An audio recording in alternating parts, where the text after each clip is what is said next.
Life on the Mississippi by Mark Twain.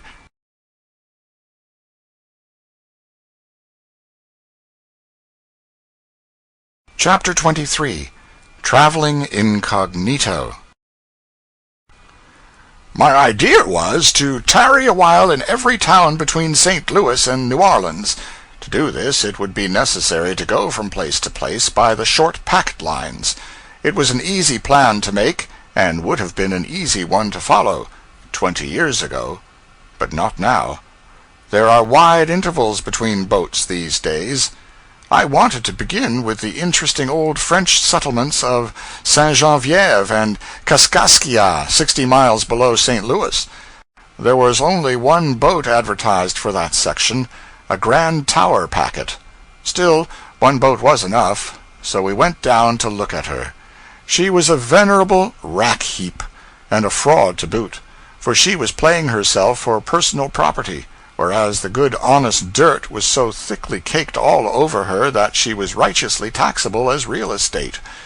There are places in New England where her hurricane deck would be worth $150 an acre. The soil on her forecastle was quite good. The new crop of wheat was already springing from the cracks in protected places. The companionway was of a dry, sandy character, and would have been well suited for grapes, with a southern exposure and a little subsoiling. The soil of the boiler deck was thin and rocky, but good enough for grazing purposes. A colored boy was on watch here, nobody else visible. We gathered from him that this calm craft would go, as advertised, if she got her trip. If she didn't get it, she would wait for it. Has she got any of her trip?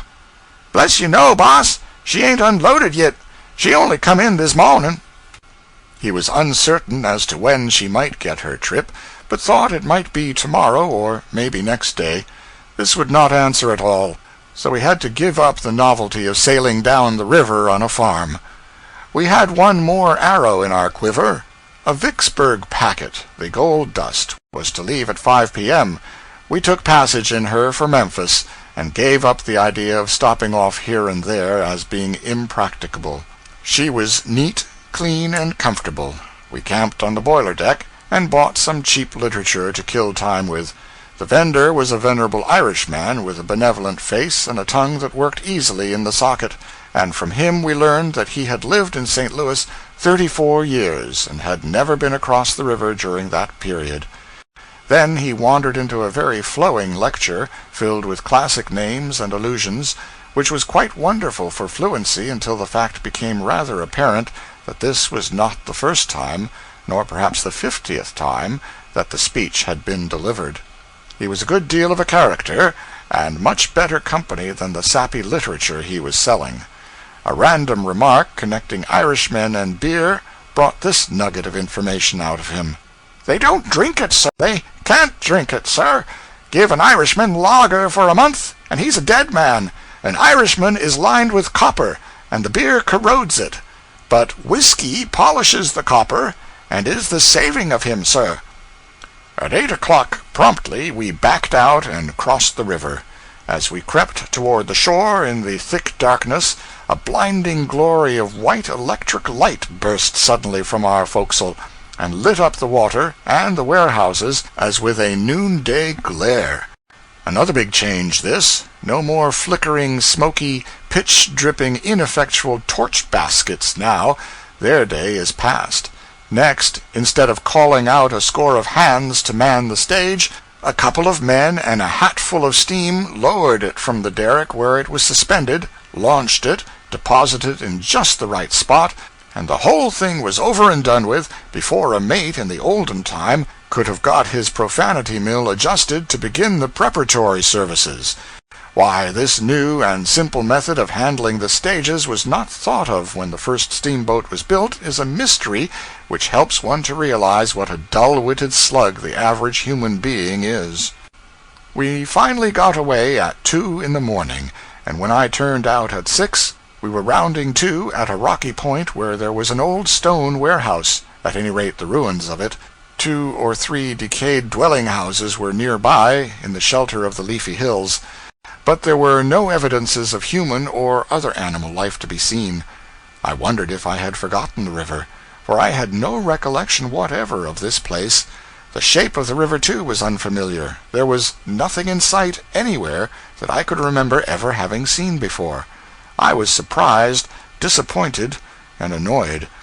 We put ashore a well-dressed lady and gentleman, and two well-dressed ladylike young girls, together with sundry Russian leather bags. A strange place for such folk. No carriage was waiting. The party moved off as if they had not expected any, and struck down a winding country road afoot.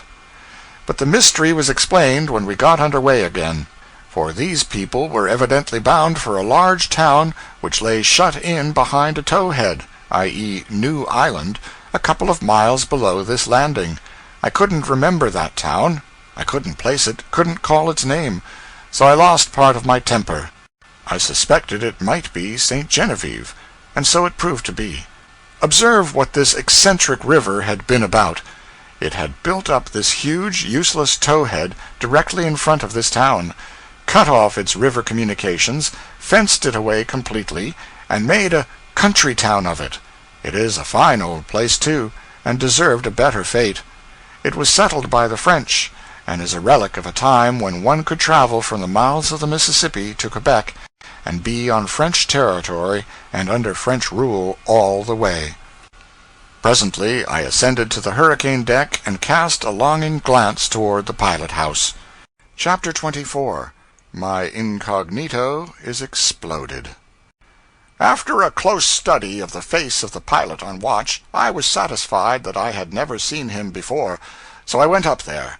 The pilot inspected me. I re-inspected the pilot. These customary preliminaries over, I sat down on the high bench, and he faced about and went on with his work. Every detail of the pilot-house was familiar to me, with one exception, a large-mouthed tube under the breastboard. I puzzled over that thing a considerable time, then gave up and asked what it was for. To hear the engine bells through. It was another good contrivance which ought to have been invented half a century sooner. So I was thinking when the pilot asked, "Do you know what this rope is for?" I managed to get around this question without committing myself. "Is this the first time you were ever in a pilot-house?" I crept under that one. "Where are you from?" "New England." "First time you have ever been west?" I climbed over this one. "If you take an interest in such things, I can tell you what all these things are for." I said I should like it. "This," putting his hand on a backing bell rope, "is to sound the fire alarms. This," putting his hand on a go-ahead bell, "is to call the Texas tender. This one," indicating the whistle lever, "is to call the captain." And so he went on, touching one object after another, and reeling off his tranquil spool of lies. I had never felt so like a passenger before. I thanked him, with emotion, for each new fact, and wrote it down in my notebook. The pilot warmed to his opportunity, and proceeded to load me up in the good old-fashioned way. At times I was afraid he was going to rupture his invention, but it always stood the strain, and he pulled through all right. He drifted, by easy stages, into revealments of the river's marvelous eccentricities of one sort and another, and backed them up with some pretty gigantic illustrations. For instance, "Do you see that little boulder sticking out of the water yonder? Well, when I first came on the river, that was a solid ridge of rock, over 60 feet high and 2 miles long. All washed away but that." This with a sigh. I had a mighty impulse to destroy him, but it seemed to me that killing in any ordinary way would be too good for him. Once, when an odd-looking craft with a vast coal-scuttle slanting aloft on the end of a beam was steaming by in the distance, he indifferently drew attention to it, as one might to an object grown wearisome through familiarity, and observed that it was an alligator boat. An alligator boat? What's it for? To dredge out alligators with. Are they so thick as to be troublesome? Well, not now, because the government keeps them down, but they used to be, not everywhere, but in favorite places here and there, where the river is wide and shoal-like, Plum Point and Stack Island, and so on, places they call alligator beds. Did they actually impede navigation? Years ago, yes, in very low water. There was hardly a trip then that we didn't get aground on alligators. It seemed to me that I should certainly have to get out my tomahawk. However, I restrained myself and said, "It must have been dreadful." Yes, it was one of the main difficulties about piloting. It was so hard to tell anything about the water. The damned things shift around so, never lie still 5 minutes at a time. You can tell a wind reef straight off, by the look of it. You can tell a break. You can tell a sand reef. That's all easy. But an alligator reef doesn't show up worth anything. 9 times in 10 you can't tell where the water is. And when you do see where it is, like as not it ain't there when you get there. The devils have swapped around so meantime. Of course, there were some few pilots that could judge of alligator water nearly as well as they could of any other kind, but they had to have natural talent for it. It wasn't a thing a body could learn. You had to be born with it. Let me see, there was Ben Thornburg, and Beck Jolly, and Squire Bell, and Horace Bixby, and Major Downing, and John Stevenson, and Billy Gordon, and Jim Brady, and George Ealer, and Billy Youngblood, all A1 alligator pilots. They could tell alligator water as far as another Christian could tell whiskey. Read it? Ah, couldn't they, though? I only wish I had as many dollars as they could read alligator water 1.5 miles off. Yes, and it paid them to do it, too. A good alligator pilot could always get $1,500 a month. Nights, other people had to lay up for alligators, but those fellows never laid up for alligators. They never laid up for anything but fog. They could smell the best alligator water, it was said. I don't know whether it was so or not, and I think a body's got his hands full enough if he sticks to just what he knows himself, without going around backing up other people's say-sos, though there's a plenty that ain't backward about doing it, as long as they can roust out something wonderful to tell, which is not the style of Robert Stiles by as much as 3 fathom, maybe quarter less. My! Was this Robert Stiles? This mustached and stately figure? A slim enough cub in my time. How he has improved in comeliness in 25 year, and in the noble art of inflating his facts. After these musings I said aloud, "I should think that dredging out the alligators wouldn't have done much good, because they could come back again right away. If you had had as much experience of alligators as I have, you wouldn't talk like that. You dredge an alligator once, and he's convinced. It's the last you hear of him. He wouldn't come back for pie. If there's one thing that an alligator is more down on than another, it's being dredged.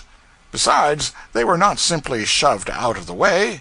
The most of the scoopful were scooped aboard. They emptied them into the hold, and when they had got a trip, they took them to Orleans, to the government works. What for? Why, to make soldier shoes out of their hides. All the government shoes are made of alligator hide. It makes the best shoes in the world. They last 5 years, and they won't absorb water. The alligator fishery is a government monopoly. All the alligators are government property, just like the live oaks. You cut down a live oak, and government fines you $50. You kill an alligator, and up you go for misprision of treason. Lucky duck if they don't hang you, too. And they will, if you're a Democrat. The buzzard is the sacred bird of the South, and you can't touch him. The alligator is the sacred bird of the government, and you've got to let him alone. Do you ever get aground on the alligators now? Oh, no, it hasn't happened for years. Well, then, why do they still keep the alligator boats in service? Just for police duty, nothing more. They merely go up and down now and then. The present generation of alligators know them as easy as a burglar knows a roundsman. When they see one coming, they break camp and go for the woods. After rounding out and finishing up and polishing off the alligator business, he dropped easily and comfortably into the historical vein, and told of some tremendous feats of 6 old-time steamboats of his acquaintance, dwelling at special length upon a certain extraordinary performance of his chief favorite among this distinguished fleet, and then adding, "That boat was the Cyclone, last trip she ever made. She sunk that very trip. Captain was Tom Ballou, the most immortal liar that ever I struck. He couldn't ever seem to tell the truth in any kind of weather. Why, he would make you fairly shudder. He was the most scandalous liar. I left him, finally. I couldn't stand it.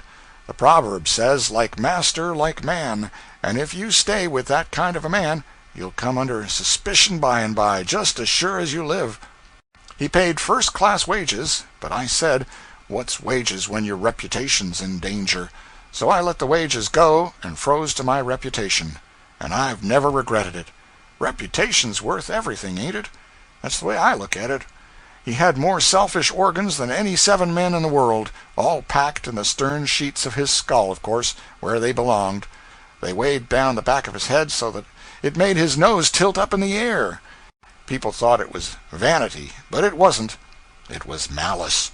If you only saw his foot, you'd take him to be 19 feet high, but he wasn't. It was because his foot was out of drawing. He was intended to be 19 feet high, no doubt, if his foot was made first, but he didn't get there. He was only 5 feet 10. That's what he was, and that's what he is. You take the lies out of him, and he'll shrink to the size of your hat. You take the malice out of him, and he'll disappear. That Cyclone was a rattler to go, and the sweetest thing to steer that ever walked the waters. Set her amidships in a big river and just let her go. It was all you had to do. She would hold herself on a star all night if you let her alone. You couldn't ever feel her rudder. It wasn't any more labor to steer her than it is to count the Republican vote in a South Carolina election. One morning, just at daybreak, the last trip she ever made, they took her rudder aboard to mend it. I didn't know anything about it. I backed her out from the woodyard and went a-weaving down the river all serene. When I had gone about 23 miles and made 4 horribly crooked crossings. Without any rudder? Yes, old Captain Tom appeared on the roof and began to find fault with me for running such a dark night. Such a dark night? Why, you said— never mind what I said. 'Twas as dark as Egypt now, though pretty soon the moon began to rise, and— Well, you mean the sun, because you started out just at the break of— Well, look here, was this before you quitted the captain on account of his lying, or— It was before. Oh, a long time before. And as I was saying, But was this the trip she sunk, or was— Oh, no, months afterward. And so the old man, Then she made 2 last trips, because you said— He stepped back from the wheel, swabbing away his perspiration, and said, "Here," calling me by name, "you take her and lie a while. You're handier at it than I am, trying to play yourself for a stranger and an innocent. Why, I knew you before. You had spoken 7 words, and I made up my mind to find out what was your little game. It was to draw me out. Well, I let you, didn't I? Now take the wheel and finish the watch, and next time play fair, and you won't have to work your passage." Thus ended the fictitious name business, and not 6 hours out from St. Louis. But I had gained a privilege, anyway, for I had been itching to get my hands on the wheel from the beginning. I seemed to have forgotten the river, but I hadn't forgotten how to steer a steamboat, nor how to enjoy it either. Chapter 25. From Cairo to Hickman. The scenery from St. Louis to Cairo, 200 miles, is varied and beautiful. The hills were clothed in the fresh foliage of spring now, and were a gracious and worthy setting for the broad river flowing between. Our trip began auspiciously, with a perfect day, as to breeze and sunshine, and our boat threw the miles out behind her with satisfactory despatch. We found a railway intruding at Chester, Illinois. Chester has also a penitentiary now, and is otherwise marching on. At Grand Tower, too, there was a railway, and another at Cape Girardeau. The former town gets its name from a huge squat pillar of rock, which stands up out of the water on the Missouri side of the river, a piece of nature's fanciful handiwork, and is one of the most picturesque features of the scenery of that region.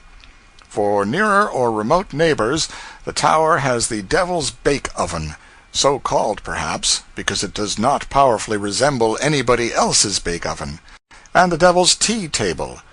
This latter, a great smooth-surfaced mass of rock, with diminishing wine-glass stem, perched some 50 or 60 feet above the river, beside a beflowered and garlanded precipice, and sufficiently like a tea-table to answer for anybody, devil or Christian.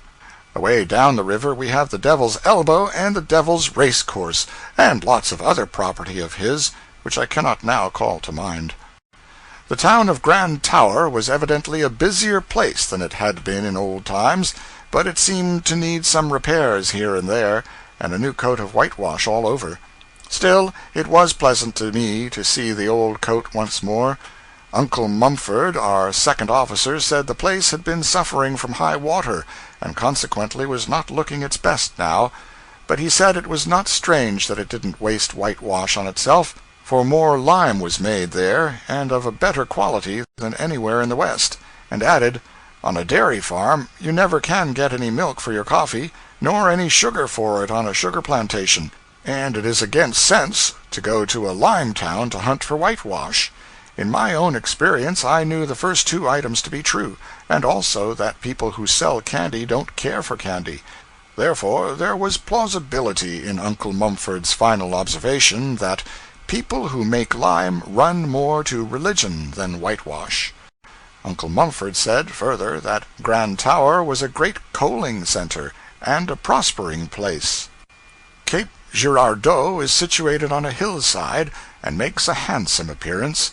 There is a great Jesuit school for boys at the foot of the town by the river. Uncle Mumford said it had as high a reputation for thoroughness as any similar institution in Missouri.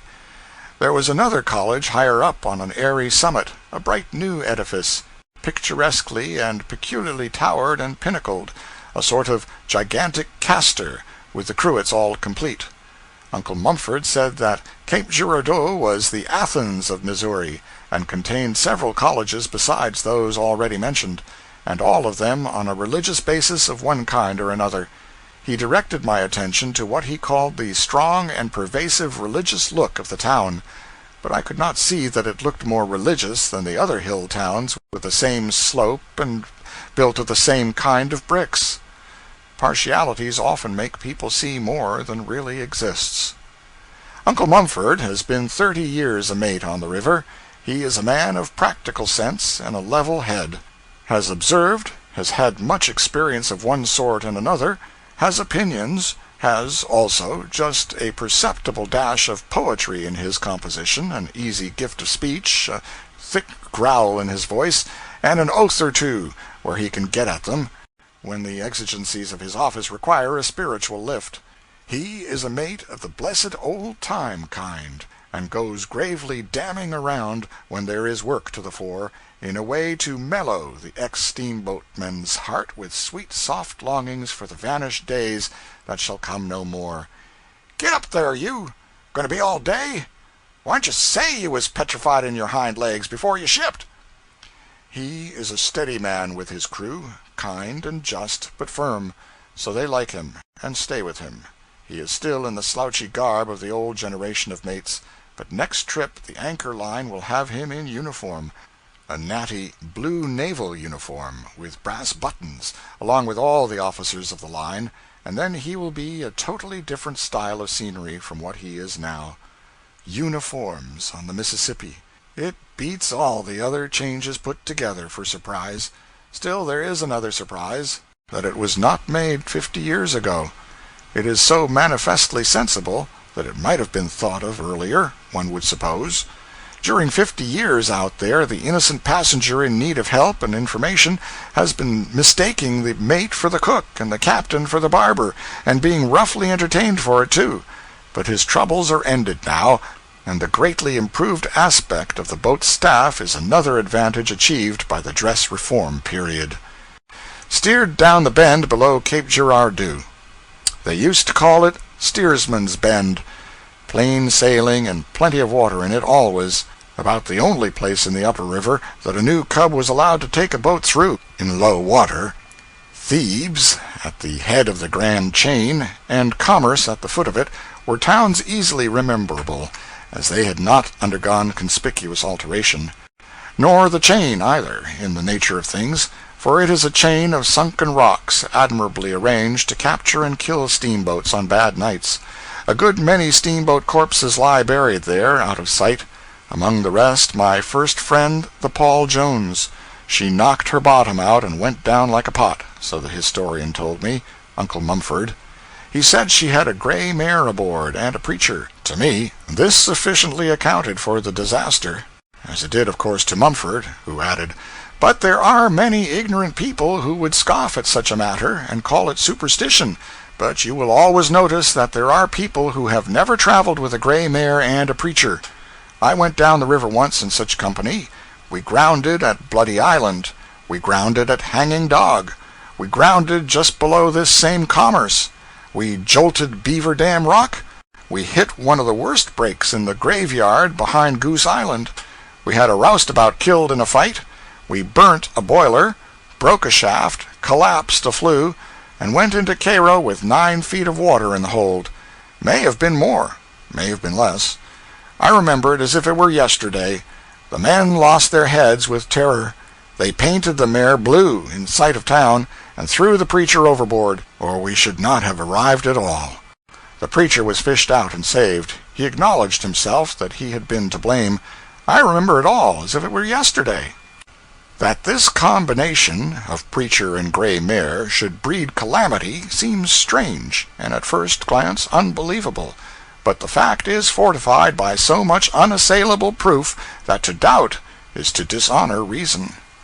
I myself remember a case where a captain was warned by numerous friends against taking a gray mare and a preacher with him, but persisted in his purpose in spite of all that could be said, and the same day, it may have been the next, and some say it was, though I think it was the same day, he got drunk and fell down the hatchway, and was borne to his home a corpse. This is literally true. No vestige of Hat Island is left now. Every shred of it is washed away. I do not even remember what part of the river it used to be in, except that it was between St. Louis and Cairo somewhere. It was a bad region, all around and about Hat Island in early days. A farmer who lived on the Illinois shore there said that 29 steamboats had left their bones strung along within sight from his house. Between St. Louis and Cairo, the steamboat wrecks average 1 to the mile. 200 wrecks altogether. I could recognize big changes from Commerce down. Beaver Dam Rock was out in the middle of the river now, and throwing a prodigious break. It used to be close to the shore, and boats went down outside of it. A big island that used to be away out in mid-river has retired to the Missouri shore, and boats do not go near it any more. The island, called Jacket Pattern, is whittled down to a wedge now, and is booked for early destruction. Goose Island is all gone, but a little dab the size of a steamboat. The perilous graveyard, among whose numberless wrecks we used to pick our way so slowly and gingerly, is far away from the channel now, and a terror to nobody. One of the islands, formerly called the Two Sisters, is gone entirely. The other, which used to lie close to the Illinois shore, is now on the Missouri side, a mile away. It is joined solidly to the shore, and it takes a sharp eye to see where the seam is, but it is Illinois ground yet, and the people who live on it have to ferry themselves over and work the Illinois roads and pay Illinois taxes. Singular state of things. Near the mouth of the river several islands were missing, washed away. Cairo was still there, easily visible across the long flat point upon whose further verge it stands, but we had to steam a long way around to get to it. Night fell as we were going out of the upper river and meeting the floods of the Ohio. We dashed along without anxiety, for the hidden rock which used to lie right in the way has moved upstream a long distance out of the channel. Or rather, about 1 county has gone into the river from the Missouri point, and the Cairo point has made down and added to its long tongue of territory correspondingly. The Mississippi is a just and equitable river. It never tumbles one man's farm overboard without building a new farm just like it for that man's neighbor. This keeps down hard feelings. Going into Cairo, we came near killing a steamboat which paid no attention to our whistle and then tried to cross our bows. By doing some strong backing, we saved him, which was a great loss, for he would have made good literature. Cairo is a brisk town now, and is substantially built, and has a city look about it, which is in noticeable contrast to its former estate, as per Mr. Dickens' portrait of it. However, it was already building with bricks when I had seen it last, which was when Colonel, now General, Grant was drilling his first command there. Uncle Mumford says the libraries and Sunday schools have done a good work in Cairo, as well as the brick masons. Cairo has a heavy railroad and river trade, and her situation at the junction of the two great rivers is so advantageous that she cannot well help prospering. When I turned out in the morning, we had passed Columbus, Kentucky, and were approaching Hickman, a pretty town perched on a handsome hill.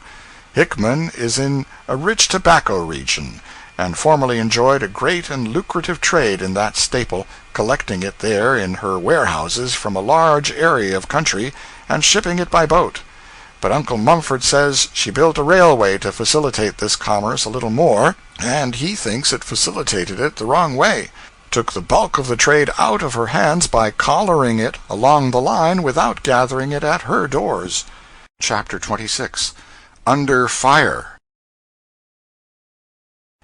Talk began to run upon the war now, for we were getting down into the upper edge of the former battle stretch by this time. Columbus was just behind us, so there was a good deal said about the famous Battle of Belmont. Several of the boat's officers had seen active service in the Mississippi War Fleet.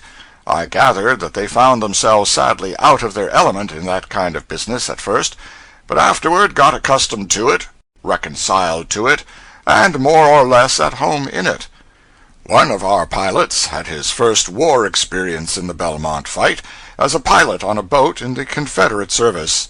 I had often had a curiosity to know how a green hand might feel, in his maiden battle, perched all solitary and alone on high in a pilot-house, a target for Tom, Dick, and Harry, and nobody at his elbow to shame him from showing the white feather when matters grew hot and perilous around him. So, to me, his story was valuable. It filled a gap for me, which all histories had left till that time empty. The pilot's first battle. He said, "It was the 7th of November. The fight began at 7 in the morning. I was on the R.H.W. Hill, took over a load of troops from Columbus, came back and took over a battery of artillery. My partner said he was going to see the fight, wanted me to go along. I said no, I wasn't anxious. I would look at it from the pilot-house. He said I was a coward, and left. That fight was an awful sight. General Cheatham made his men strip their coats off and throw them in a pile, and said, 'Now follow me to hell or victory.' I heard him say that from the pilot-house, and then he galloped in at the head of his troops. Old General Pillow, with his white hair mounted on a white horse, sailed in, too, leading his troops as lively as a boy. By and by the Federals chased the rebels back, and here they came, tearing along, everybody for himself, and devil take the hindmost, and down under the bank they scrambled, and took shelter. I was sitting with my legs hanging out of the pilot-house window. All at once I noticed a whizzing sound passing my ear, judged it was a bullet. I didn't stop to think about anything. I just tilted over backwards and landed on the floor and stayed there. The balls were booming round. 3 cannon balls went through the chimney. 1 ball took off the corner of the pilot-house. Shells were screaming and bursting all around. Mighty warm times. I wished I hadn't come.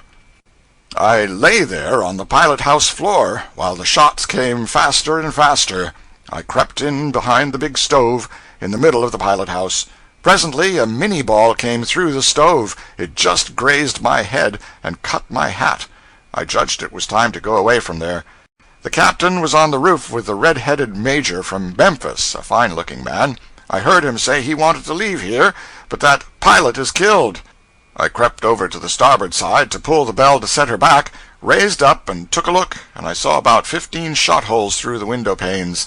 Had come so lively I hadn't noticed them. I glanced out on the water, and the spattering shot were like hailstorm. I thought best to get out of that place. I went down the pilot-house guy, head first, not feet first, but head first, slid down, before I struck the deck. The captain said we must leave there, so I climbed up the guy and got on the floor again. About that time they collared my partner and were bringing him up to the pilot-house between 2 soldiers. Somebody had said I was killed. He put his head in and saw me on the floor reaching for the backing bells. He said, "Oh, hell, he ain't shot," and jerked away from the men who had him by the collar and ran below. We were there until 3 o'clock in the afternoon, and then got away all right. The next time I saw my partner, I said, "Now come out, be honest, and tell me the truth. Where did you go when you went to see that battle?" He says, "I went down in the hold." All through that fight I was scared nearly to death. I hardly knew anything, I was so frightened, but you see nobody knew that but me. Next day General Polk sent for me, and praised me for my bravery and gallant conduct. I never said anything. I let it go at that. I judged it wasn't so, but it was not for me to contradict a general officer. Pretty soon after that I was sick and used up, and had to go off to Hot Springs. When there, I got a good many letters from commanders saying they wanted me to come back. I declined because I wasn't well enough or strong enough, but I kept still, and kept the reputation I had made. A plain story, straightforwardly told. But Mumford told me that that pilot had gilded that scare of his in spots, that his subsequent career in the war was proof of it. We struck down through the chute of Island No. 8, and I went below and fell into conversation with a passenger, a handsome man with easy carriage and an intelligent face. We were approaching Island No. 10, a place so celebrated during the war. This gentleman's home was on the main shore in its neighborhood. I had some talk with him about the war times, but presently the discourse fell upon feuds, for in no part of the South has the vendetta flourished more briskly or held out longer between warring families than in this particular region. This gentleman said, "There's been more than one feud around here in old times, but I reckon the worst one was between the Darnells and the Watsons. Nobody don't know now what the first quarrel was about. It's so long ago. The Darnells and the Watsons don't know, if there's any of them living, which I don't think there is. Some says it was about a horse or a cow. Anyway, it was a little matter. The money in it wasn't of no consequence, none in the world. Both families was rich. The thing could have been fixed up easy enough, but no, that wouldn't do. Rough words had been passed, and so nothing but blood could fix it up after that. That horse or cow, whichever it was, cost 60 years of killing and crippling. Every year or so somebody was shot on one side or the other, and as fast as one generation was laid out, their sons took up the feud and kept it a-going. And it's just as I say. They went on shooting each other, year in and year out, making a kind of religion of it, you see, till they'd done forgot, long ago, what it was all about. Wherever a Darnell caught a Watson, or a Watson caught a Darnell, one of them was going to get hurt.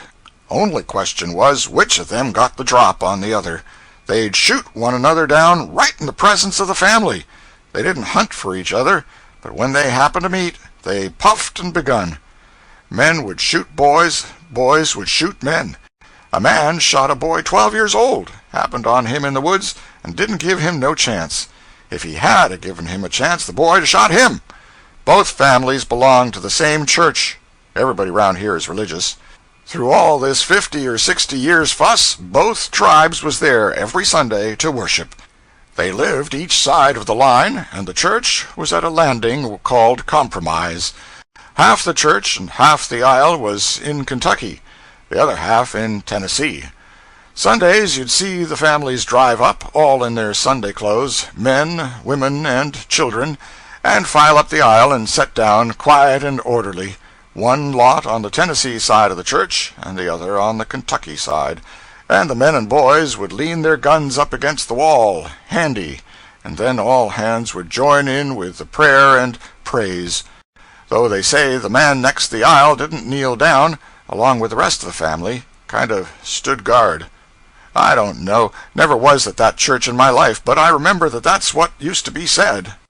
20 or 25 years ago, one of the feud families caught a young man of 19 out and killed him. Don't remember whether it was the Darnells and the Watsons or one of the other feuds. But anyway, this young man rode up, steamboat laying there at the time, and the first thing he saw was a whole gang of the enemy. He jumped down behind a woodpile, but they rode round and begun on him, he firing back, and they galloping and cavorting and yelling and banging away with all their might. Think he wounded a couple of them, but they closed in on him and chased him into the river, and as he swum along downstream, they followed along the bank and kept on shooting at him, and when he struck shore, he was dead. Windy Marshall told me about it. He saw it. He was captain of the boat. Years ago, the Darnells was so thinned out that the old man and his 2 sons concluded they'd leave the country. They started to take steamboat just above No. 10, But the Watsons got wind of it, and they arrived just as the two young Darnells was walking up the companionway with their wives on their arms. The fight begun then, and they never got no further. Both of them killed. After that, old Darnell got into trouble with the man that run the ferry, and the ferryman got the worst of it and died. But his friends shot old Darnell through and through, filled him full of bullets, and ended him. The country gentleman who told me these things had been reared in ease and comfort, was a man of good parts, and was college bred. His loose grammar was the fruit of careless habit, not ignorance. This habit among educated men in the West is not universal, but it is prevalent in the towns, certainly, if not in the cities, and to a degree which one cannot help noticing and marveling at. I heard a Westerner, who would be accounted a highly educated man in any country, say, "Never mind, it don't make no difference anyway." A lifelong resident who was present heard it, but it made no impression upon her. She was able to recall the fact afterward, when reminded of it, but she confessed that the words had not grated upon her ear at the time, a confession which suggests that if educated people can hear such blasphemous grammar from such a source, and be unconscious of the deed, the crime must be tolerably common, so common that the general ear has become dulled by familiarity with it, and is no longer alert, no longer sensitive to such affronts. No one in the world speaks blemishless grammar. No one has ever written it. No one, either in the world or out of it, taking the Scriptures for evidence on the latter point. Therefore it would not be fair to exact grammatical perfection from the peoples of the valley, but they and all other peoples may justly be required to refrain from knowingly and purposefully debauching their grammar. I found the river greatly changed at Island No. 10. The island which I remembered was some 3 miles long and a quarter of a mile wide, heavily timbered, and lay near the Kentucky shore, within 200 yards of it, I should say. Now, however, one had to hunt for it with a spyglass. Nothing was left of it but an insignificant little tuft, and this was no longer near the Kentucky shore. It was clear over against the opposite shore, a mile away. In war times the island had been an important place, for it commanded the situation, and being heavily fortified, there was no getting by it. It lay between the upper and lower divisions of the Union forces, and kept them separate, until a junction was finally effected across the Missouri neck of land. But the island being itself joined to that neck now, the wide river is without obstruction. In this region the river passes from Kentucky into Tennessee, back into Missouri, then back into Kentucky, and thence into Tennessee again. So a mile or two of Missouri sticks over into Tennessee. The town of New Madrid was looking very unwell, but otherwise unchanged from its former condition and aspect.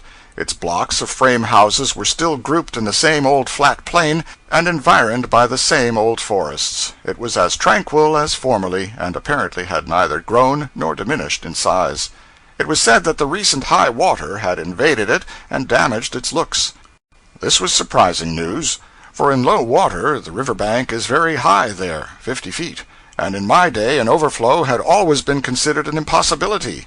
This present flood of 1882 will doubtless be celebrated in the river's history for several generations before a deluge of like magnitude shall be seen. It put all the unprotected lowlands under water from Cairo to the mouth. It broke down the levees in a great many places, on both sides of the river, and in some regions south, when the flood was at its highest, the Mississippi was 70 miles wide. A number of lives were lost, and the destruction of property was fearful.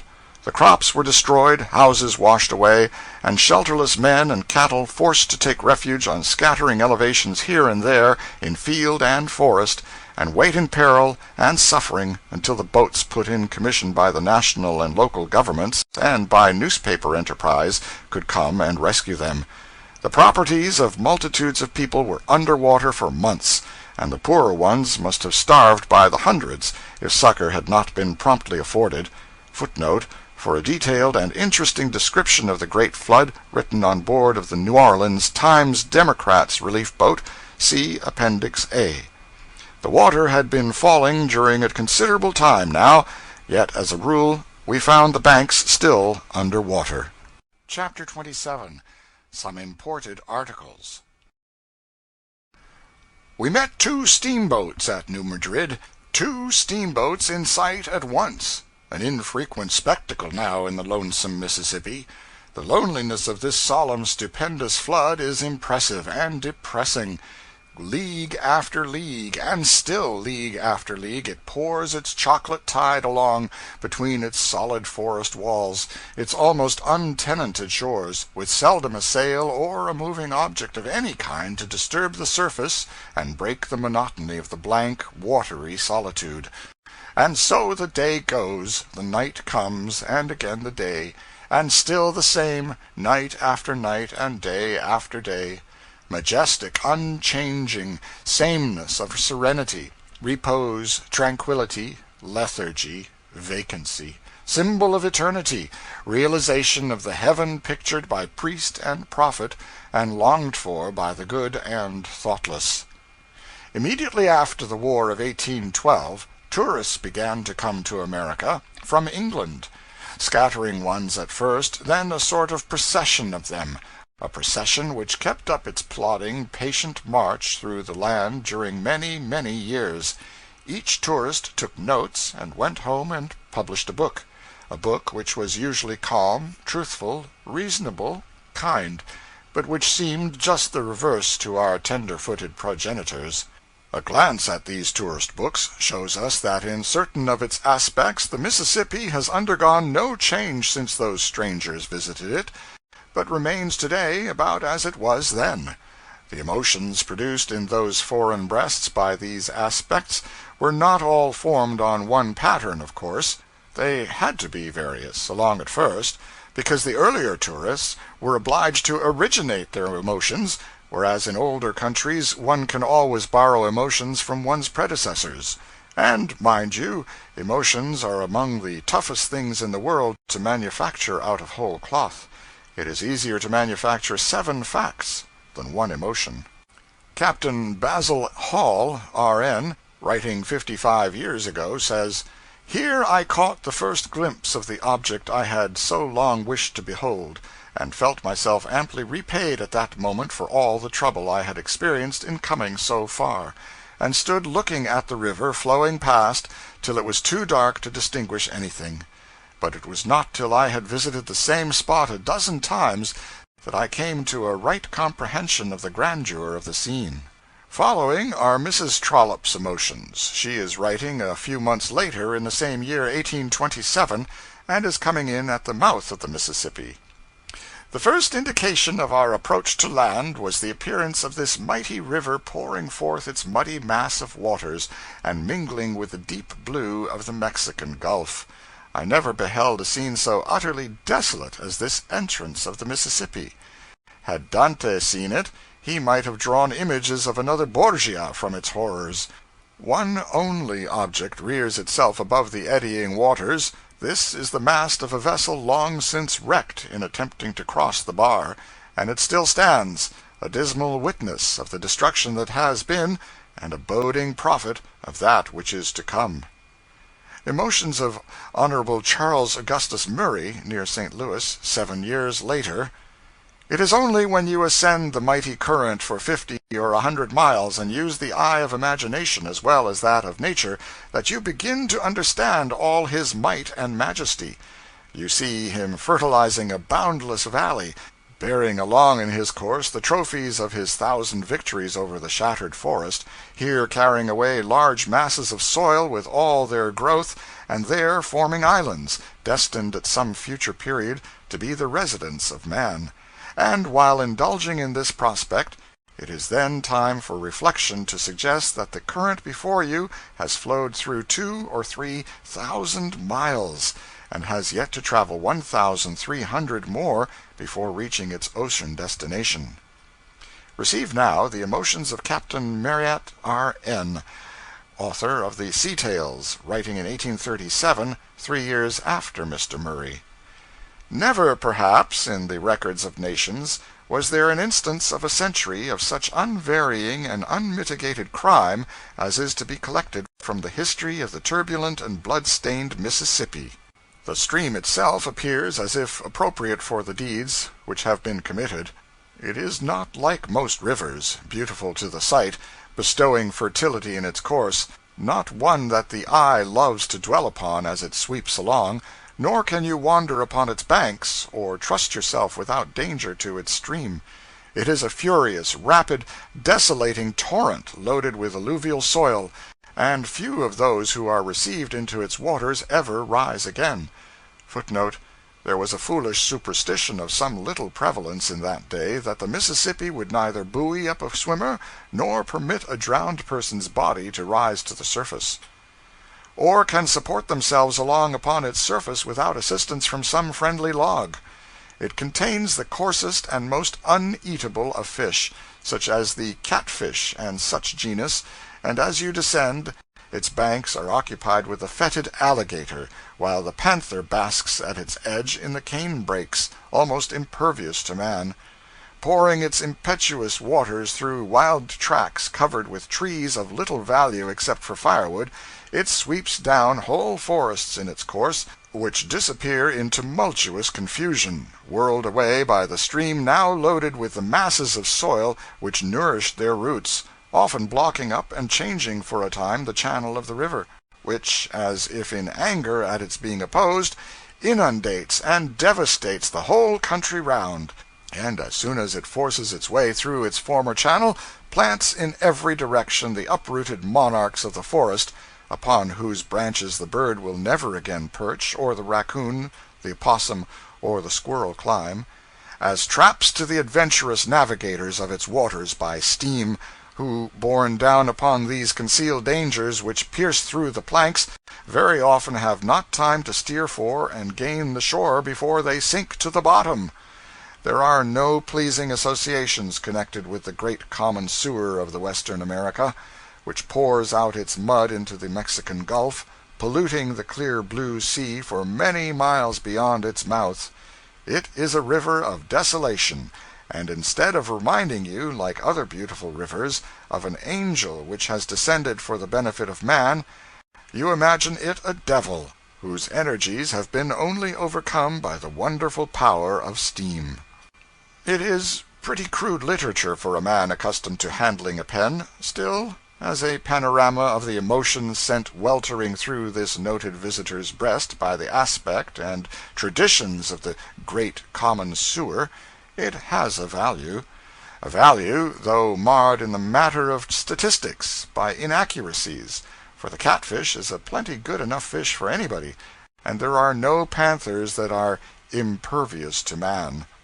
Later still comes Alexander Mackay, of the Middle Temple, barrister at law, with a better digestion and no catfish dinner aboard, and feels as follows: The Mississippi, it was with indescribable emotions that I first felt myself afloat upon its waters. How often in my schoolboy dreams, and in my waking visions afterwards, had my imagination pictured to itself the lordly stream, rolling with tumultuous current through the boundless region to which it has given its name, and gathering into itself, in its course to the ocean, the tributary waters of almost every latitude in the temperate zone. Here it was, then, in its reality, and I, at length, steaming against its tide. I looked upon it with that reverence with which every one must regard a great feature of external nature. So much for the emotions. The tourists, one and all, remark upon the deep, brooding loneliness and desolation of the vast river. Captain Basil Hall, who saw it at flood stage, says, "Sometimes we passed along distances of 20 or 30 miles without seeing a single habitation. An artist, in search of hints for a painting of the deluge, would here have found them in abundance." The first shall be last, etc. Just 200 years ago, the old original first and gallantest of all the foreign tourists, pioneer, head of the procession, ended his weary and tedious discovery voyage down the solemn stretches of the great river, La Salle, whose name will last as long as the river itself shall last. We quote from Mr. Parkman: "And now they neared their journey's end. On the 6th of April the river divided itself into 3 broad channels. La Salle followed that of the west, and Dautrey that of the east, while Tonty took the middle passage. As he drifted down the turbid current, between the low and marshy shores, the brackish water changed to brine, and the breeze grew fresh with the salt breath of the sea.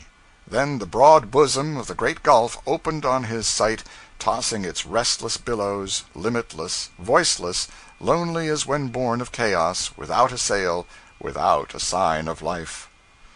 Then, on a spot of solid ground, La Salle reared a column bearing the arms of France. The Frenchmen were mustered under arms, and while the New England Indians and their squaws looked on in wondering silence, they chanted the Te Deum, the Exaudiat, and the Domini Salvum Fac Regem.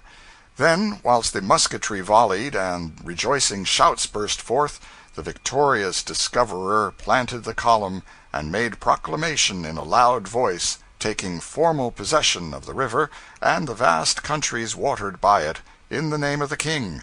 The column bore this inscription: Louis le Grand, Roi de France et de Navarre, règne, le 9e avril 1682. New Orleans intended to fittingly celebrate this present year the bicentennial anniversary of this illustrious event, but when the time came, all her energies and surplus money were required in other directions, for the flood was upon the land then, making havoc and devastation everywhere. Chapter 28. Uncle Mumford Unloads. All day we swung along down the river and had the stream almost wholly to ourselves.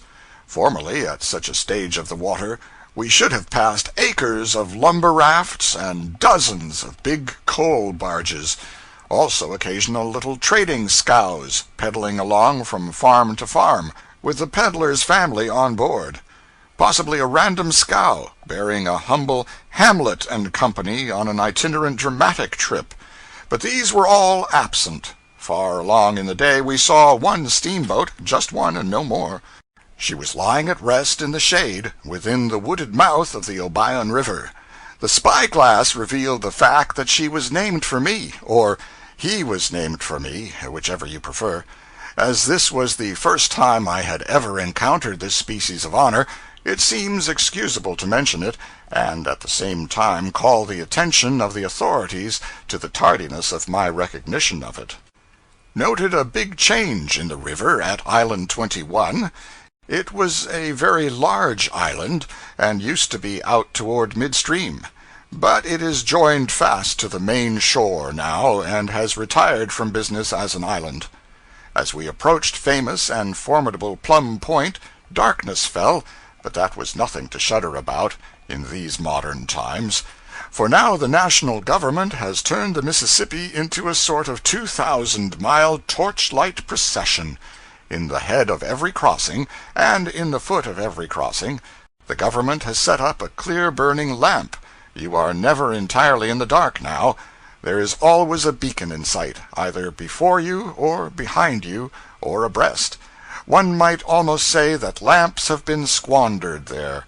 Dozens of crossings are lighted, which were not shoal when they were created, and have never been shoal since. Crossings so plain, too, and also so straight, that a steamboat can take herself through them without any help, after she has been through once. Lamps in such places are of course not wasted. It is much more convenient and comfortable for a pilot to hold on them than on a spread of formless blackness that won't stay still. And money is saved to the boat, at the same time, for she can of course make more miles with her rudder amidships than she can with it squared across her stern and holding her back. But this thing has knocked the romance out of piloting, to a large extent. It and some other things together have knocked all the romance out of it. For instance, the peril from snags is not now what it once was. The government's snag boats go patrolling up and down, in these matter-of-fact days, pulling the river's teeth. They have rooted out all the old clusters which made many localities so formidable, and they allow no new ones to collect. Formerly, if your boat got away from you on a black night and broke for the woods, it was an anxious time with you. So was it also when you were groping your way through solidified darkness in a narrow chute. But all that is changed now. You flash out your electric light, transform night into day in the twinkling of an eye, and your perils and anxieties are at an end. Horace Bixby and George Ritchie have charted the crossings and laid out the courses by compass. They have invented a lamp to go with the chart, and have patented the whole. With these helps, one may run in the fog now with considerable security, and with a confidence unknown in the old days. With these abundant beacons, the banishment of snags, plenty of daylight in a box, and ready to be turned on whenever needed, and a chart and compass to fight the fog with, piloting, at a good stage of water, is now nearly as safe and simple as driving stage, and is hardly more than 3 times as romantic. And now, in these few days, these days of infinite change, the anchor line have raised the captain above the pilot by giving him the bigger wages of the two. This was going far, but they have not stopped there. They have decreed that the pilot shall remain at his post and stand his watch clear through, whether the boat be under way or tied up to the shore. We that were once the aristocrats of the river can't go to bed now, as we used to do, and sleep while 100 tons of freight are lugged aboard. No, we must sit in the pilot-house, and keep awake, too. Verily, we are being treated like a parcel of mates and engineers. The government has taken away the romance of our calling. The company has taken away its state and dignity. Plum Point looked as it had always looked by night, with the exception that now there were beacons to mark the crossings, and also a lot of other lights on the point and along its shore, these latter glinting from the fleet of the United States River Commission, and from a village which the officials have built on the land for offices and for the employees of the service. The military engineers of the Commission have taken upon their shoulders the job of making the Mississippi over again, a job transcended in size by only the original job of creating it. They are building wing dams here and there to deflect the current, and dikes to confine it in narrower bounds, and other dikes to make it stay there, and for unnumbered miles along the Mississippi they are felling the timber front for 50 yards back, with the purpose of shaving the bank down to low water mark with the slant of a house roof, and ballasting it with stones. And in many places they have protected the wasting shores with rows of piles. One who knows the Mississippi will promptly aver, not aloud, but to himself, that 10,000 river commissions, with the mines of the world at their back, cannot tame that lawless stream, cannot curb it or confine it, cannot say to it, go here, or go there, and make it obey, cannot save a shore which it has sentenced, cannot bar its path with an obstruction which it will not tear down, dance over, and laugh at. But a discreet man will not put these things into spoken words, for the West Point engineers have not their superiors any more.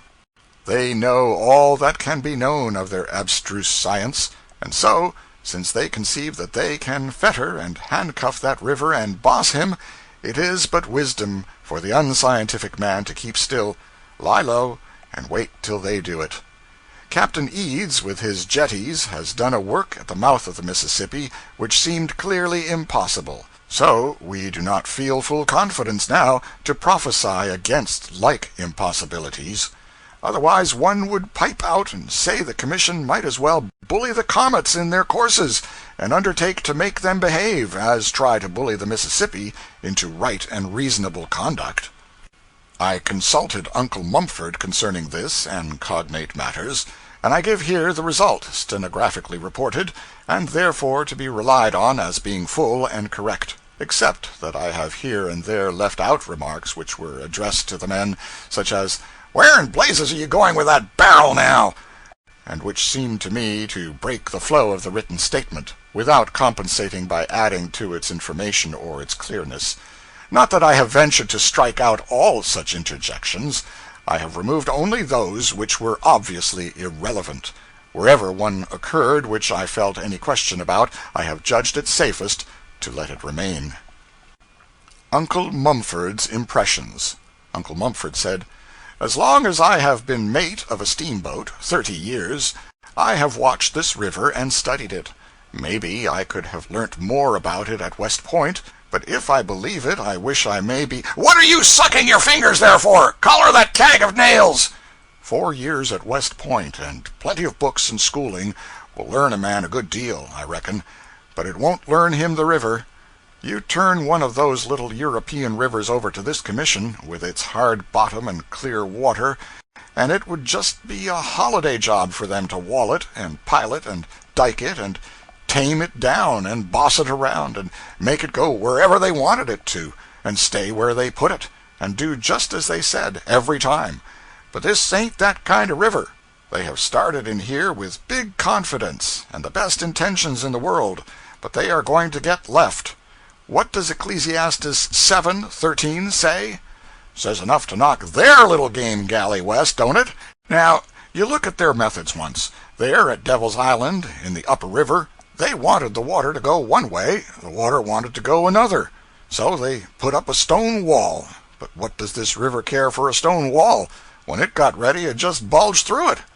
Maybe they can build another that will stay, that is, up there, but not down here they can't. Down here in the lower river they drive some pegs to turn the water away from the and stop it from slicing off the bank. Very well, don't it go straight over and cut somebody else's bank? Certainly. Are they going to peg all the banks? Why, they could buy ground and build a new Mississippi cheaper. They are pegging Bulletin Towhead now. It won't do any good. If the river has got a mortgage on that island, it will foreclose, sure, pegs or no pegs. Away down yonder they have driven 2 rows of piles straight through the middle of a dry bar half a mile long, which is 40 foot out of the water when the river is low. What do you reckon that is for? If I know, I wish I may land in. Hump yourself, you son of an undertaker! Out with that coal oil now! Lively! Lively! And just look at what they're trying to do down there at Milliken's Bend. There's been a cut-off in that section, and Vicksburg is left out in the cold. It's a country town now. The river strikes in below it, and a boat can't go up to the town except in high water. Well, they are going to build wing dams in the bend opposite the foot of 103, and throw the water over and cut off the foot of the island, and plow down into an old ditch where the river used to be in ancient times, and they think they can persuade the water around that way, and get it to strike in above Vicksburg, as it used to do, and fetch the town back into the world again. That is, they are going to take this whole Mississippi and twist it around and make it run several miles upstream. Well, you've got to admire men that deal in ideas of that size and can tote them around without crutches, but you haven't got to believe they can do such miracles, have you? And yet, you ain't absolutely obliged to believe they can't. I reckon the safe way, where a man can afford it, is to copper the operation, and at the same time buy enough property in Vicksburg to square you up in case they win. Government is doing a deal for the Mississippi now, spending loads of money on her. When there used to be 4,000 steamboats and 10,000 acres of coal barges and rafts and trading scows, there wasn't a lantern from St. Paul to New Orleans, and the snags were thicker than bristles on a hog's back. And now, when there's 36 steamboats and nary barge or raft, government has snatched out all the snags and lit up the shores like Broadway, and a boat's as safe on the river as she'd be in heaven. And I reckon that by the time there ain't any boats left at all, the commission will have the old thing all reorganized and dredged out and fenced in and tidied up to a degree that will make navigation just simply perfect, and absolutely safe and profitable. And all the days will be Sundays, and all the mates will be Sunday school What in the nation you fool around there for, you sons of unrighteousness, heirs of perdition? Going to be a year getting that hogshead ashore? During our trip to New Orleans and back, we had many conversations with rivermen, planters, journalists, and officers of the River Commission, with conflicting and confusing results. To wit, 1. Some believed in the Commission's scheme to arbitrarily and permanently confine, and thus deepen the channel, preserve threatened shores, etc. 2. Some believed that the Commission's money ought to be spent only on building and repairing the great system of levees. 3. Some believed that the higher you build your levee, the higher the river's bottom will rise, and that consequently the levee system is a mistake. 4. Some believed in the scheme to relieve the river in flood time by turning its surplus waters off into Lake Borgne, etc. 5. Some believed in the scheme of northern lake reservoirs to replenish the Mississippi in low water seasons. Wherever you find a man down there who believes in one of these theories, you may turn to the next man and frame your talk upon the hypothesis that he does not believe in that theory, and after you have had experience, you do not take this course doubtfully or hesitatingly, but with the confidence of a dying murderer, converted one, I mean. For you will have come to know, with a deep and restful certainty, that you are not going to meet two people sick of the same theory, one right after the other. No, there will always be one or two with the other diseases along between. And as you proceed, you will find out one or two other things. You will find out that there is no distemper of the lot, but is contagious, and you cannot go where it is without catching it. You may vaccinate yourself with deterrent facts as much as you please. It will do no good. It will seem to take, but it doesn't. The moment you rub against any one of those theorists, make up your mind that it is time to hang out your yellow flag. Yes, you are his sure victim, yet his work is not all to your hurt, only part of it. For he is like your family physician, who comes and cures the mumps and leaves the scarlet fever behind. If your man is a lake-born relief theorist, for instance, he will exhale a cloud of deadly facts and statistics which will lay you out with that disease, sure, but at the same time he will cure you of any other of the 5 theories that may have previously got into your system. I have had all the 5, and had them bad. But ask me not in mournful numbers which one racked me hardest, or which one numbered the biggest sick list, for I do not know. In truth, no one can answer the latter question. Mississippi improvement is a mighty topic down yonder. Every man on the river banks, south of Cairo, talks about it every day, during such moments as he is able to spare from talking about the war, and each of the several chief theories has its host of zealous partisans. But, as I have said, it is not possible to determine which cause numbers the most recruits. All were agreed upon one point, however. If Congress would make a sufficient appropriation, a colossal benefit would result. Very well. Since then the appropriation has been made, possibly a sufficient one, certainly not too large a one. Let us hope that the prophecy will be amply fulfilled. One thing will be easily granted by the reader, that an opinion from Mr. Edward Atkinson upon any vast national commercial matter comes as near ranking as authority as can the opinion of any individual in the Union. What he has to say about Mississippi River improvement will be found in the appendix. Footnote, see Appendix B. Sometimes half a dozen figures will reveal, as with a lightning flash, the importance of a subject which 10,000 labored words, with the same purpose in view, had left at last but dim and uncertain. Here is a case of the sort. Paragraph from the Cincinnati Commercial. The towboat Joseph B. Williams is on her way to New Orleans with a tow of 32 barges containing 600,000 bushels, 76 pounds to the bushel, of coal exclusive of her own fuel, being the largest tow ever taken to New Orleans or anywhere else in the world. Her freight bill at 3 cents a bushel amounts to $18,000. It would take 1,800 cars of 333 bushels to the car to transport this amount of coal. At $10 per ton, or $100 per car, which would be a fair price for the distance by rail, the freight bill would amount to $180,000, or $162,000 more by rail than by river. The tow will be taken from Pittsburgh to New Orleans in 14 or 15 days.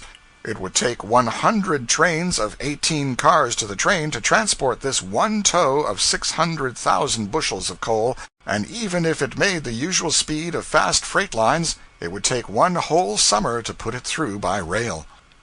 When a river in good condition can enable one to save $162,000 and a whole summer's time on a single cargo, the wisdom of taking measures to keep the river in good condition is made plain to even the uncommercial mind. Chapter 29. A Few Specimen Bricks. We passed through the Plum Point region, turned Craighead's Point, and glided unchallenged by what was once the formidable Fort Pillow. Memorable because of the massacre perpetrated there during the war. Massacres are sprinkled with some frequency through the histories of several Christian nations, but this is almost the only one that can be found in American history. Perhaps it is the only one which rises to size correspondent to that huge and somber title. We have the Boston Massacre, where 2 or 3 people were killed, but we must bunch Anglo-Saxon history together to find the fellow to the Fort Pillow tragedy, and doubtless even then we must travel back to the days and performances of Coeur de Lion, that fine hero, before we accomplish it. More of the river's freaks. In times past, the channel used to strike above Island 37 by Brandywine Bar and down towards Island 39. Afterward changed its course and went from Brandywine down through Vogelman's Chute in the Devil's Elbow to Island 39, part of this course reversing the old order, the river running up 4 or 5 miles instead of down, and cutting off throughout some 15 miles of distance. This in 1876. All that region is now called Centennial Island. There is a tradition that Island 37 was one of the principal abiding places of the once celebrated Murrell's Gang. This was a colossal combination of robbers, horse thieves, negro stealers, and counterfeiters engaged in business along the river some 50 or 60 years ago. While our journey across the country toward St. Louis was in progress, we had had no end of Jesse James and his stirring history, for he had just been assassinated by an agent of the governor of Missouri, and was in consequence occupying a good deal of space in the newspapers. Cheap histories of him were for sale by train boys. According to these, he was the most marvelous creature of his kind that had ever existed. It was a mistake. Murrell was his equal in boldness, in pluck, in rapacity, in cruelty, brutality, heartlessness, treachery, and in general and comprehensive vileness and shamelessness, and very much his superior in some larger aspects. James was a retail rascal, Murrell wholesale. James' modest genius dreamed of no loftier flight than the planning of raids upon cars, coaches, and country banks. Murrell projected negro insurrections and the capture of New Orleans, and furthermore, on occasion, this Murrell could go into a pulpit and edify the congregation.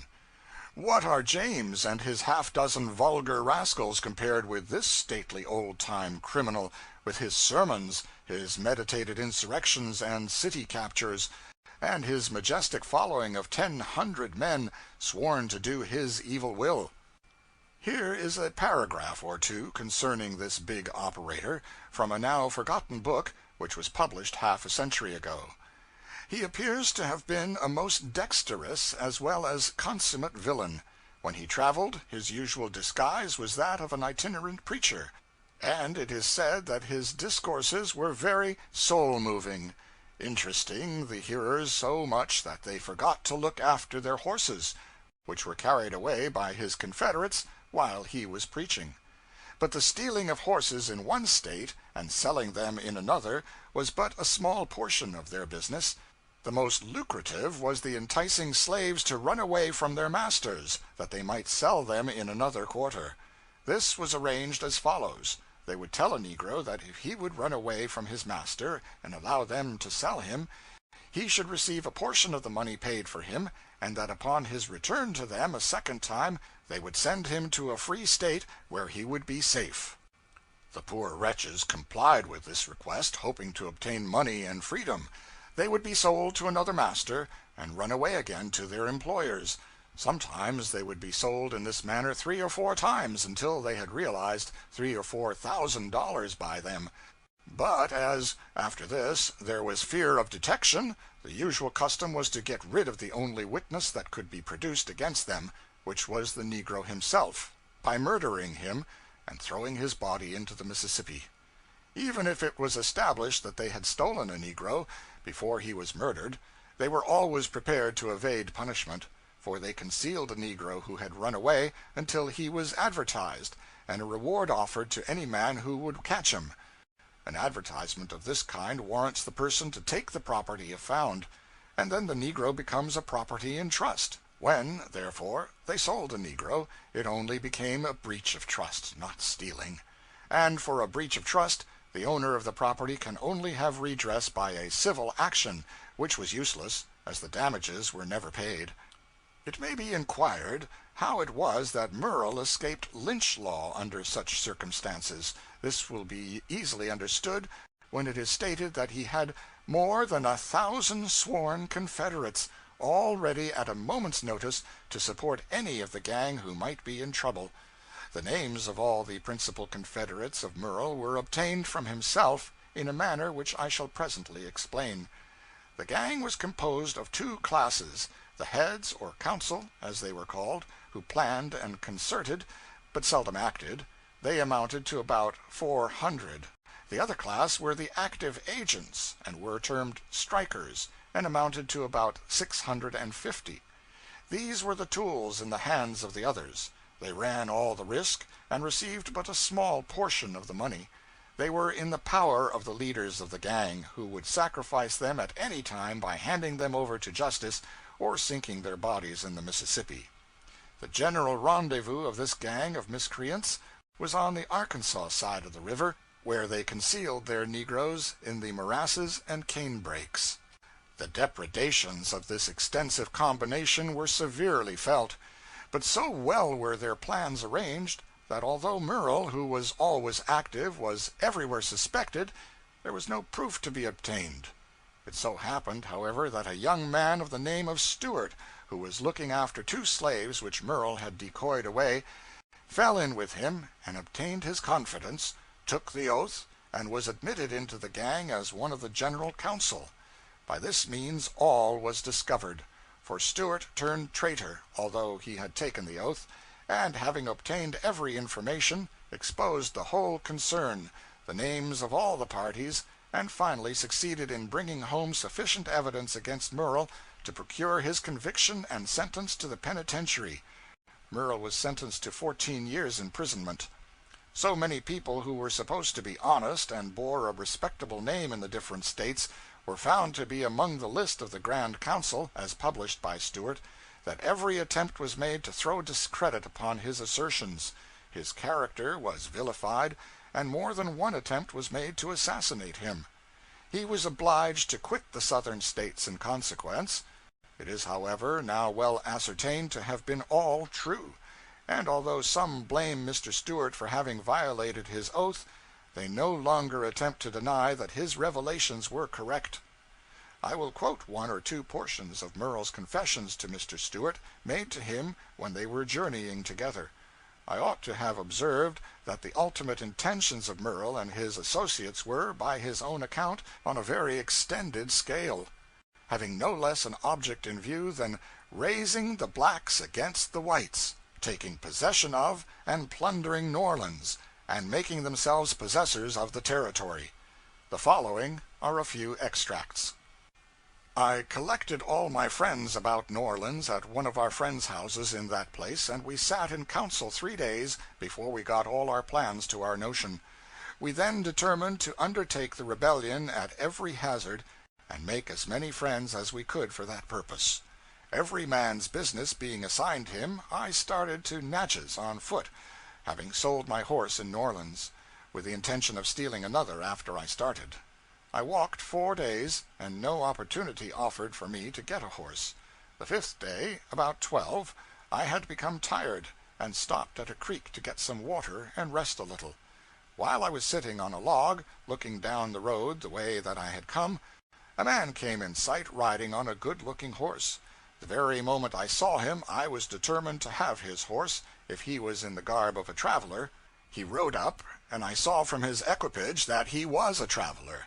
I arose and drew an elegant rifle pistol on him, and ordered him to dismount. He did so, and I took his horse by the bridle and pointed down the creek, and ordered him to walk before me. He went a few hundred yards and stopped. I hitched his horse, and then made him undress himself, all to his shirt and drawers, and ordered him to turn his back to me. He said, "If you are determined to kill me, let me have time to pray before I die." I told him I had no time to hear him pray. He turned around and dropped on his knees, and I shot him through the back of the head. I ripped open his belly and took out his entrails, and sunk him in the creek. I then searched his pockets and found $400.37 and a number of papers that I did not take time to examine. I sunk the pocketbook and papers and his hat in the creek. His boots were brand new and fitted me genteelly, and I put them on and sunk my old shoes in the creek to atone for them. I rolled up his clothes and put them into his portmanteau, as they were brand new cloth of the best quality. I mounted as fine a horse as ever I straddled, and directed my course for Natchez in much better style than I had been for the last 5 days. Myself and a fellow by the name of Crenshaw gathered 4 good horses and started for Georgia. We got in company with a young South Carolinian just before we got to Cumberland Mountain, and Crenshaw soon knew all about his business. He had been to Tennessee to buy a drove of hogs, but when he got there pork was dearer than he calculated, and he declined purchasing. We concluded he was a prize. Crenshaw winked at me. I understood his idea. Crenshaw had traveled the road before, but I never had. We had traveled several miles on the mountain when he passed near a great precipice. Just before we passed it, Crenshaw asked me for my whip, which had a pound of lead in the butt. I handed it to him, and he rode up by the side of the South Carolinian and gave him a blow on the side of the head and tumbled him from his horse. We lit from our horses and fingered his pockets. We got $1,262. Crenshaw said he knew a place to hide him, and he gathered him under his arms, and I by his feet, and we conveyed him to a deep crevice in the brow of the precipice, and tumbled him into it, and he went out of sight. We then tumbled in his saddle and took his horse with us, which was worth $200. We were detained a few days, and during that time our friend went to a little village in the neighborhood and saw the negro advertised, a negro in our possession, and a description of the 2 men of whom he had been purchased, and giving his suspicions of the men. It was rather squally times, but any port in a storm. We took the negro that night on the bank of a creek which runs by the farm of our friend, and Crenshaw shot him through the head. We took out his entrails and sunk him in the creek.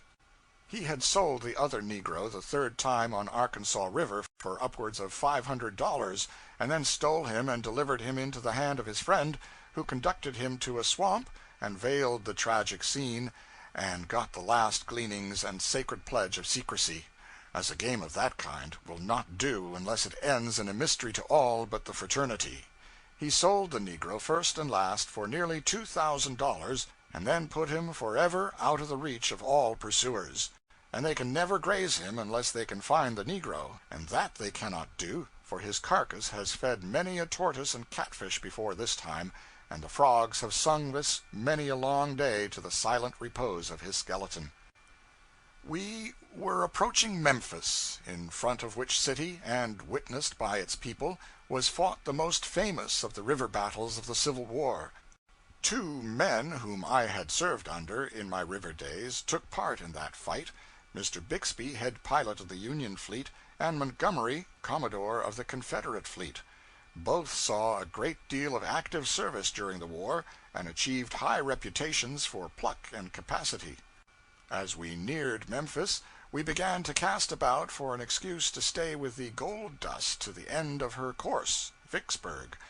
We were so pleasantly situated that we did not wish to make a change. I had an errand of considerable importance to do at Napoleon, Arkansas, but perhaps I could manage it without quitting the Gold Dust. I said as much, so we decided to stick to present quarters. The boat was to tarry at Memphis till 10 the next morning. It is a beautiful city, nobly situated on a commanding bluff overlooking the river. The streets are straight and spacious, though not paved in a way to incite distempered admiration. No, the admiration must be reserved for the town's sewerage system, which is called perfect. A recent reform, however, for it was just the other way up to a few years ago, a reform resulting from the lesson taught by a desolating visitation of the yellow fever. In those awful days the people were swept off by hundreds, by thousands, and so great was the reduction caused by flight and by death together that the population was diminished 3/4, and so remained for a time. Business stood nearly still, and the streets bore an empty Sunday aspect. Here is a picture of Memphis, at that disastrous time, drawn by a German tourist who seems to have been an eye witness of the scenes which he describes. It is from chapter 7 of his book, just published in Leipzig, Mississippi Fahrten von Ernst von Hesse-Wartegg. In August the yellow fever had reached its extremest height. Daily hundreds fell a sacrifice to the terrible epidemic. The city was become a mighty graveyard. Two-thirds of the population had deserted the place, and only the poor, the aged, and the sick remained behind, a sure prey for the insidious enemy. The houses were closed, little lamps burned in front of many, a sign that here death had entered. Often several lay dead in a single house. From the windows hung black crape. The stores were shut up, for their owners were gone away or dead. Fearful evil! In the briefest space it struck down and swept away even the most vigorous victim. A slight indisposition, then an hour of fever, then the hideous delirium, then the Yellow Death. On the street corners and in the squares lay sick men, suddenly overtaken by the disease, and even corpses, distorted and rigid. Food failed, meat spoiled in a few hours in the fetid and pestiferous air, and turned black. Fearful clamors issue from many houses, then after a season they cease, and all is still. Noble self-sacrificing men come with the coffin, nail it up, and carry it away to the graveyard. In the night stillness reigns. Only the physicians and the hearses hurry through the streets, and out of the distance, at intervals, comes the muffled thunder of the railway train, which with the speed of the wind, and as if hunted by furies, flies by the pest-ridden city without halting. But there is life enough there now. The population exceeds 40,000 and is augmenting, and trade is in a flourishing condition. We drove about the city, visited the park and the sociable horde of squirrels there, saw the fine residences, rose-clad and in other ways enticing to the eye, and got a good breakfast at the hotel. A thriving place is the Good Samaritan city of the Mississippi, has a great wholesome jobbing trade, foundries, machine shops, and manufactories of wagons, carriages, and cottonseed oil, and is shortly to have cotton mills and elevators. Her cotton receipts reached 500,000 bales last year, an increase of 60,000 over the year before. Out from her healthy commercial heart issue 5 trunk lines of railway, and a 6th is being added. This is a very different Memphis from the one which the vanished and unremembered procession of foreign tourists used to put into their books long time ago. In the days of the now forgotten but once renowned and vigorously hated Mrs. Trollope, Memphis seems to have consisted mainly of one long street of log houses, with some outlying cabins sprinkled around rearward toward the woods, and now and then a pig, and no end of mud. That was 55 years ago. She stopped at the hotel. Plainly it was not the one which gave us our breakfast. She says, "The table was laid for 50 persons, and was nearly full. They ate in perfect silence, and with such astonishing rapidity that their dinner was over literally before ours was begun. The only sounds heard were those produced by the knives and forks, with the unceasing chorus of coughing, etc." Coughing, etc. The etc. stands for an unpleasant word there, a word which she does not always charitably cover up, but sometimes prints. You will find it in the following description of a steamboat dinner which she ate in company with a lot of aristocratic planters. Wealthy, well-born, ignorant swells they were, tinseled with the usual harmless military and judicial titles of that old day of cheap shams and windy pretense.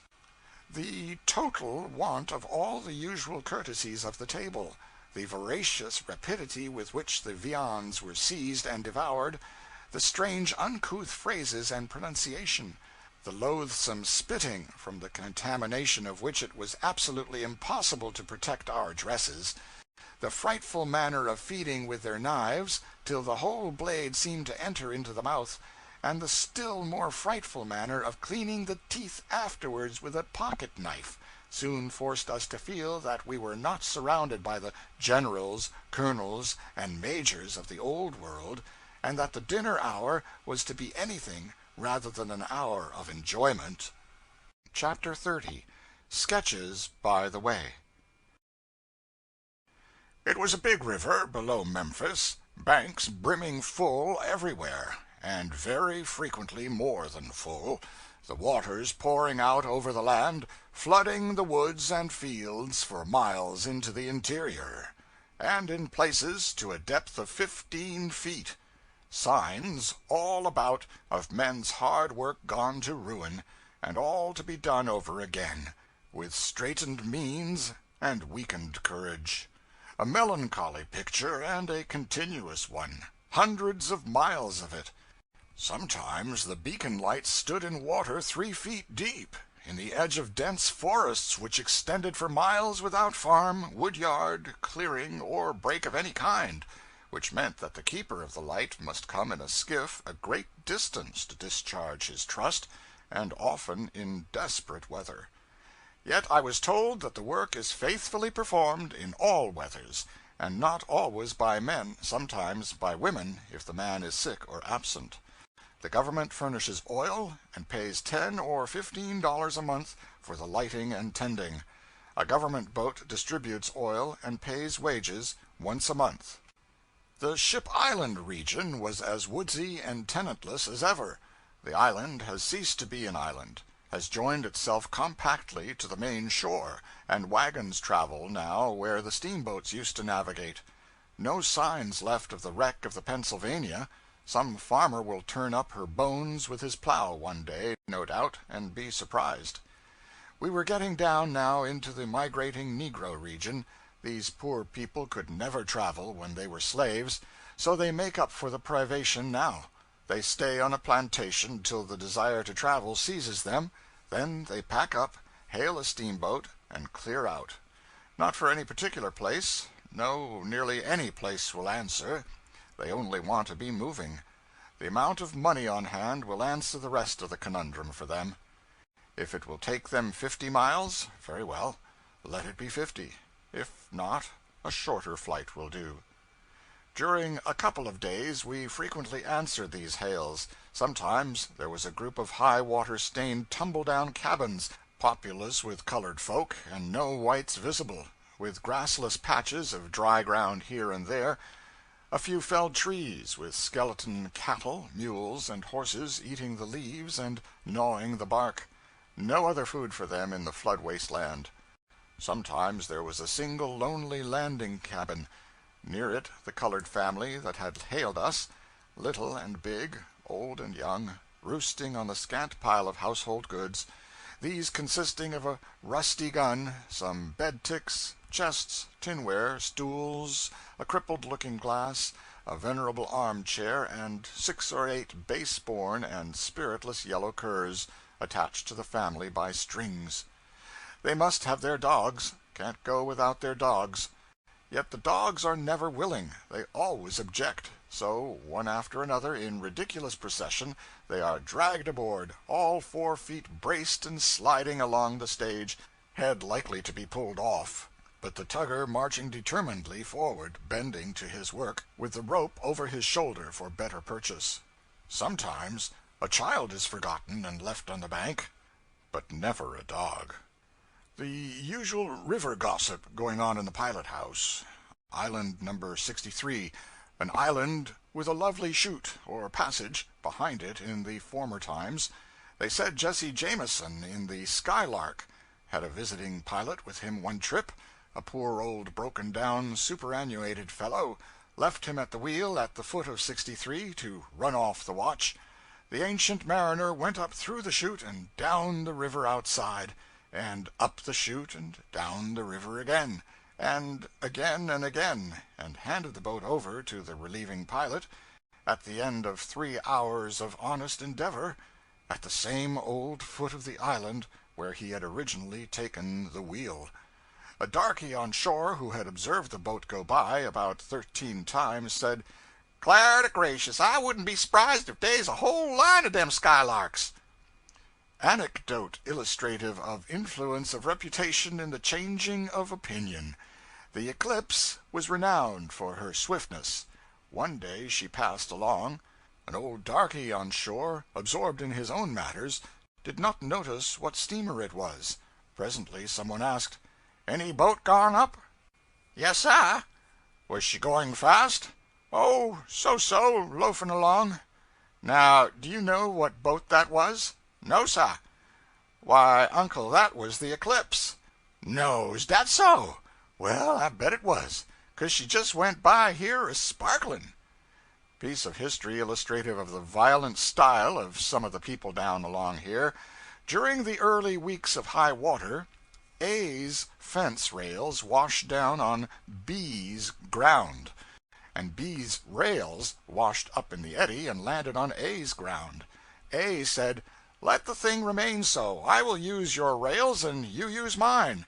But B objected, wouldn't have it so. One day A came down on B's ground to get his rails. B said, "I'll kill you," and proceeded for him with his revolver. A said, "I'm not armed." So B, who wished to do only what was right, threw down his revolver, then pulled a knife, and cut A's throat all round, but gave his principal attention to the front, and so failed to sever the jugular. Struggling around, A managed to get his hands on the discarded revolver, and shot B dead with it, and recovered from his own injuries. Further gossip, after which everybody went below to get afternoon coffee, and left me at the wheel alone. Something presently reminded me of our last hour in St. Louis, part of which I spent on this boat's hurricane deck aft.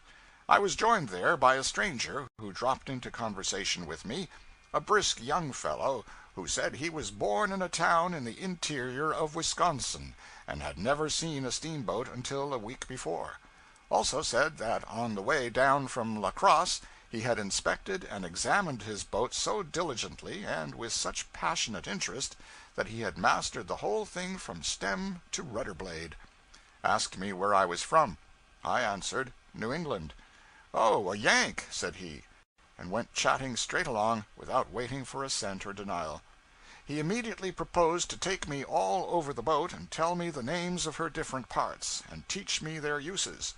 Before I could enter protest or excuse, he was already rattling glibly away at his benevolent work, and when I perceived that he was misnaming the things and inhospitably amusing himself at the expense of an innocent stranger from a far country, I held my peace and let him have his way. He gave me a world of misinformation, and the further he went, the wider his imagination expanded, and the more he enjoyed his cruel work of deceit. Sometimes, after palming off a particularly fantastic and outrageous lie upon me, he was so full of laugh that he had to step aside for a minute, upon one pretext or another, to keep me from suspecting. I stayed faithfully by him until his comedy was finished. Then he remarked that he had undertaken to learn me all about a steamboat, and had done it, but that if he had overlooked anything, just ask him, and he would supply the lack. "Anything about this boat that you don't know the name of or the purpose of, you come to me, and I'll tell you." I said I would, and took my departure, disappeared, and approached him from another quarter, whence he could not see me. There he sat, all alone, doubling himself up and writhing this way and that, in the throes of unappeasable laughter. He must have made himself sick, for he was not publicly visible afterward for several days. Meantime, the episode dropped out of my mind.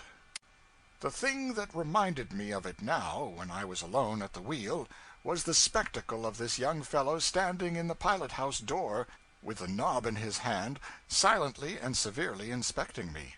I don't know when I have seen anybody look so injured as he did. He did not say anything, simply stood there and looked, reproachfully looked and pondered. Finally he shut the door and started away, halted on the Texas a minute, came slowly back and stood in the door again, with that grieved look in his face, gazed upon me a while in meek rebuke, then said, "You let me learn you all about a steamboat, didn't you?" "Yes," I confessed. "Yes, you did. Didn't you?" "Yes." "You are the feller that Language failed. Pause. Impotent struggle for further words. Then he gave it up, choked out a deep, strong oath, and departed for good. Afterward I saw him several times below during the trip, but he was cold, would not look at me. Idiot, if he had not been in such a sweat to play his witless practical joke upon me in the beginning, I would have persuaded his thoughts into some other direction, and saved him from committing that wanton and silly impoliteness.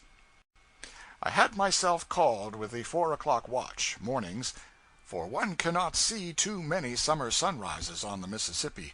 They are enchanting. First, there is the eloquence of silence, for a deep hush broods everywhere. Next, there is the haunting sense of loneliness, isolation, remoteness from the worry and bustle of the world. The dawn creeps in stealthily.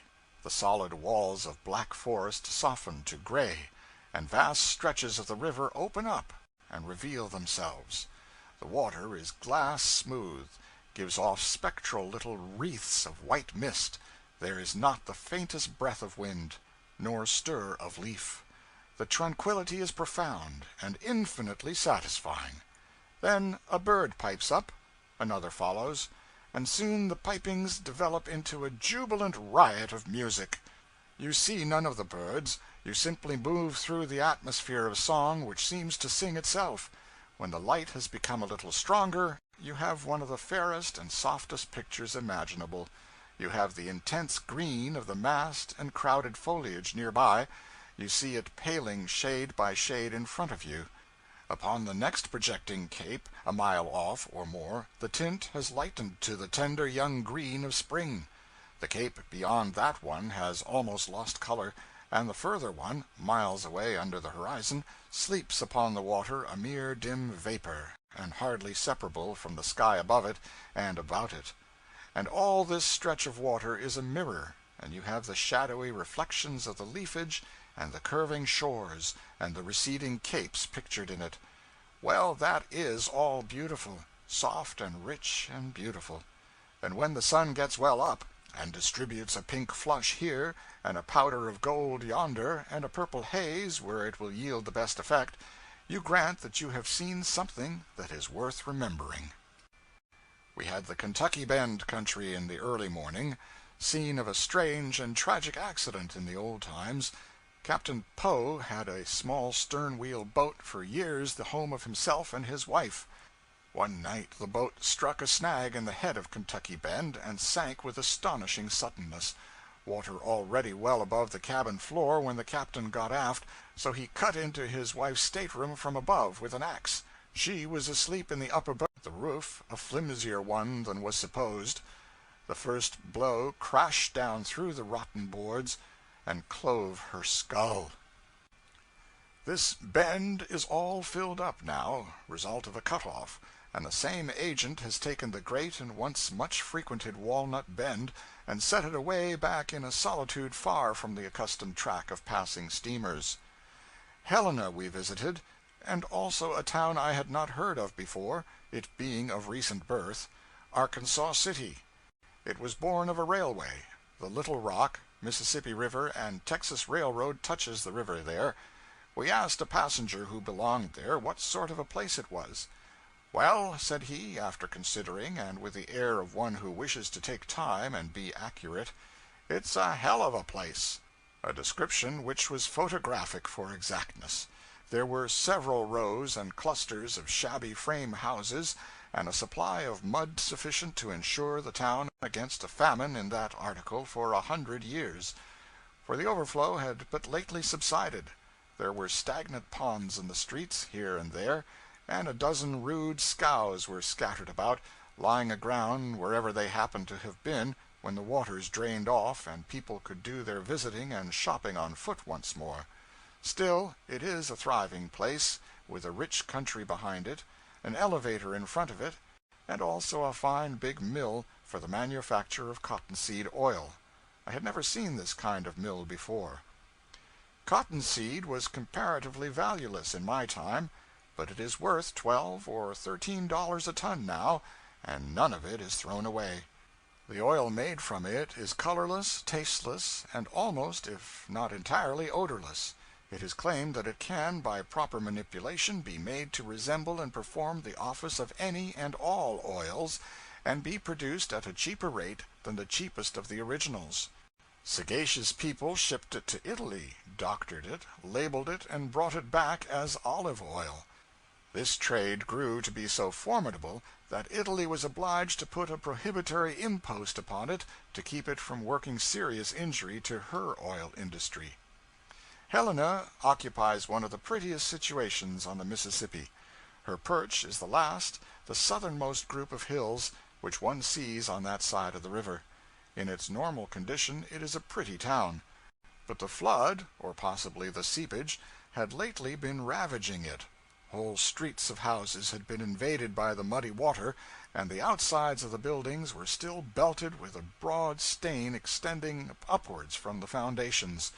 Stranded and discarded scows lay all about. Plank sidewalks on stilts 4 feet high were still standing. The board sidewalks on the ground level were loose and ruinous. A couple of men trotting along them could make a blind man think a cavalry charge was coming. Everywhere the mud was black and deep, and in many places malarious pools of stagnant water were standing. A Mississippi inundation is the next most wasting and desolating infliction to a fire. We had an enjoyable time here on this sunny Sunday, 2 full hours' liberty ashore while the boat discharged freight. In the back streets but few white people were visible, but there were plenty of colored folk, mainly women and girls, and almost without exception upholstered in bright new clothes of swell and elaborate style and cut, a glaring and hilarious contrast to the mournful mud and the pensive puddles. Helena is the second town in Arkansas in point of population, which is placed at 5,000. The country about it is exceptionally productive. Helena has a good cotton trade, handles from 40 to 60,000 bales annually. She has a large lumber and grain commerce, has a foundry, oil mills, machine shops, and wagon factories.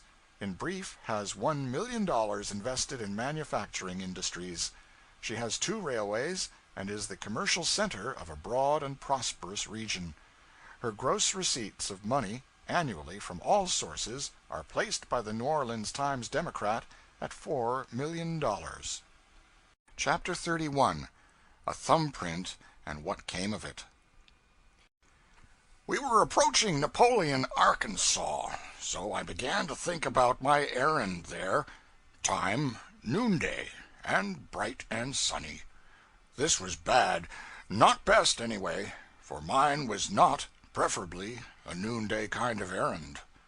The more I thought, the more that fact pushed itself upon me, now in one form, now in another. Finally, it took the form of a distinct question.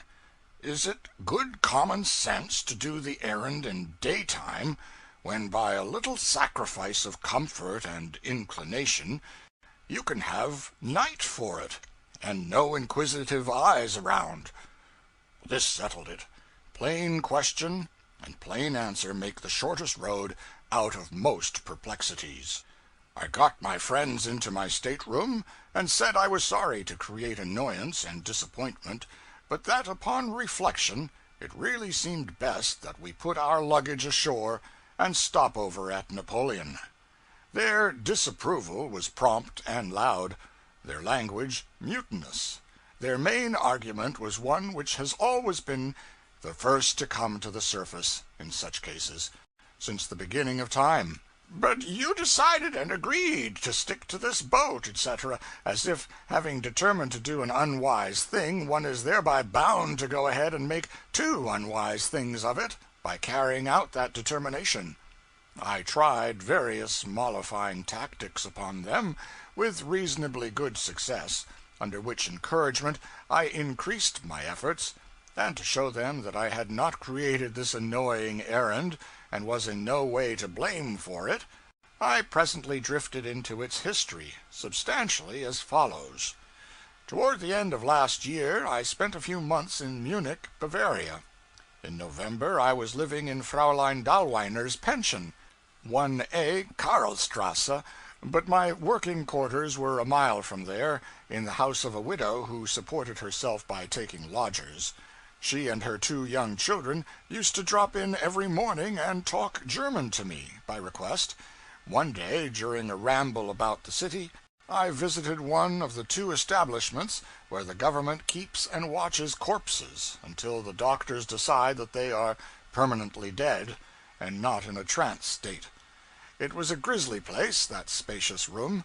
There were 36 corpses of adults in sight, stretched on their backs on slightly slanted boards in 3 long rows, all of them with wax-white, rigid faces, and all of them wrapped in white shrouds. Along the sides of the room were deep alcoves like bay windows, and in each of these lay several marble-visaged babes, utterly hidden and buried under banks of fresh flowers, all but their faces and crossed hands. Around a finger of each of these 50 still forms, both great and small, was a ring, and from the ring a wire led to the ceiling, and thence to a bell in a watchroom yonder, where, day and night, a watchman sits always alert and ready to spring to the aid of any of that pallid company who, waking out of death, shall make a movement; for any, even the slightest movement, will twitch the wire and ring that fearful bell. I imagined myself a death sentinel, drowsing there alone, far in the dragging watches of some wailing, gusty night, and having, in a twinkling, all my body stricken to quivering jelly by the sudden clamor of that awful summons. So I inquired about this thing, asked what resulted usually, if the watchman died, and the restored corpse came and did what it could to make his last moments easy. But I was rebuked for trying to feed an idle and frivolous curiosity in so solemn and so mournful a place, and went my way with a humbled crest. Next morning I was telling the widow my adventure, when she exclaimed, "Come with me. I have a lodger who shall tell you all you want to know. He has been a night watchman there." He was a living man, but he did not look it. He was abed, and had his head propped high on pillows.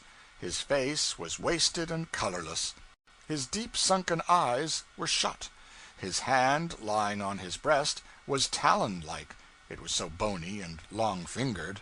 The widow began her introduction of me. The man's eyes opened slowly, and glittered wickedly out from the twilight of their caverns.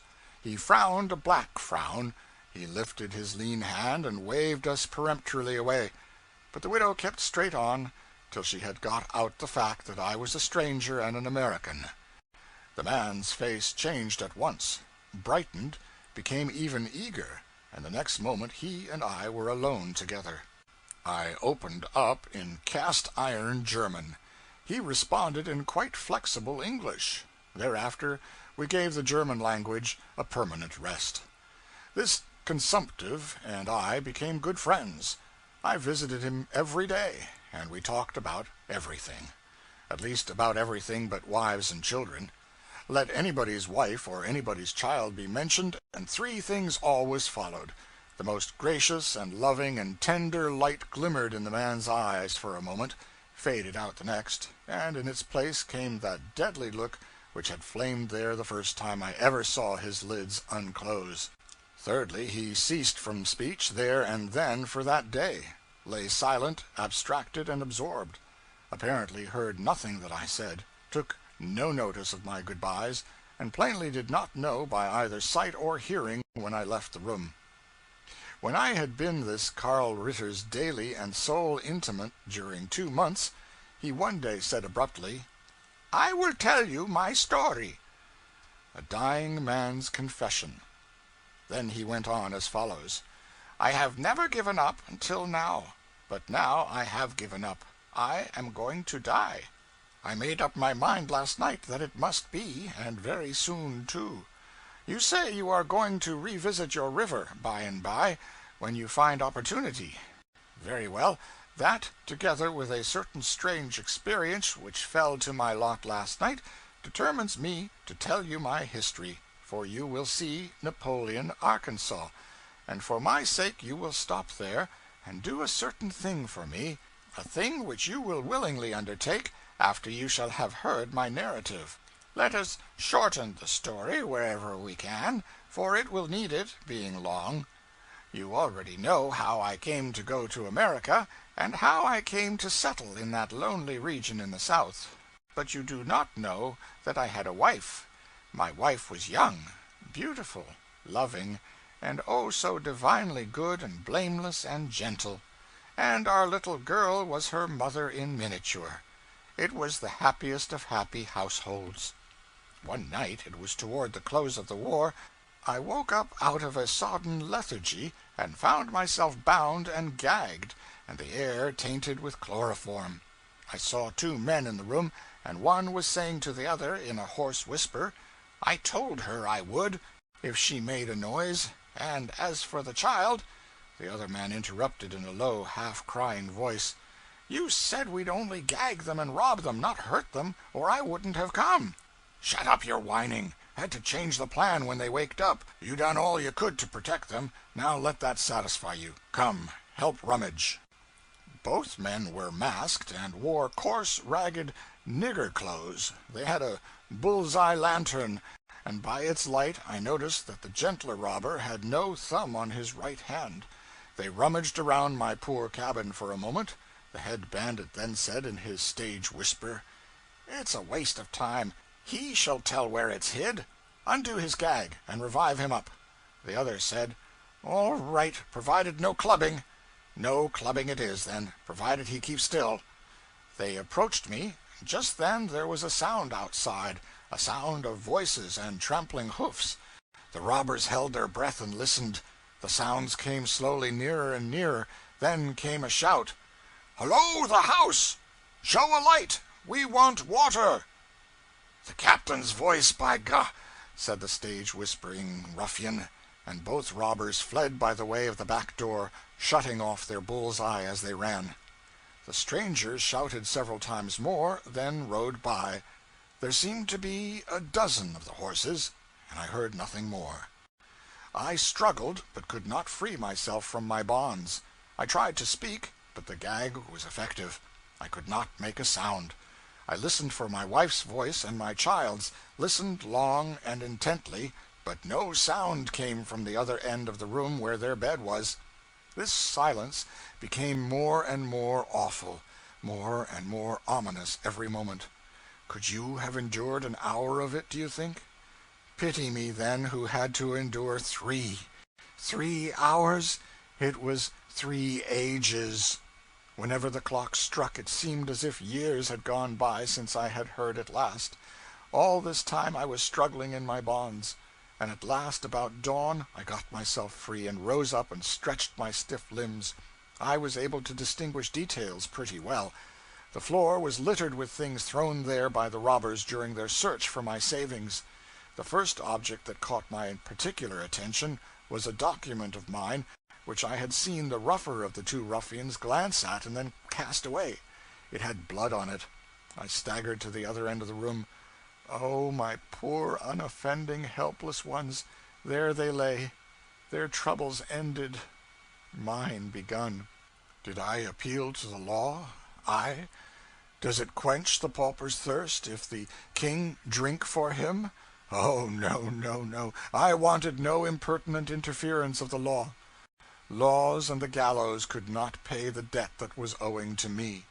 Let the laws leave the matter in my hands and have no fears. I would find the debtor and collect the debt. How accomplish this, do you say? How accomplish it, and feel so sure about it, when I had neither seen the robber's face nor heard their natural voices, nor had any idea who they might be? Nevertheless, I was sure, quite confident. I had a clue which you would not have valued, a clue which would not have greatly helped even a detective, since he would lack the secret of how to apply it. I shall come to that presently, you shall see. Let us go on now, taking things in their due order. There was one circumstance which gave me a slant in a definite direction to begin with. Those two robbers were manifestly soldiers in tramp disguise, and not new to military service, but old in it, regulars perhaps. They did not acquire their soldierly attitude, gestures, carriage, in a day nor a month, nor yet in a year.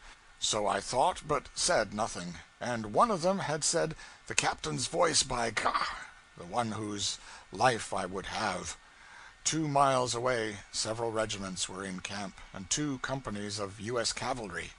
When I learned that Captain Blakely of Company C had passed our way that night with an escort, I said nothing, but in that company I resolved to seek my man.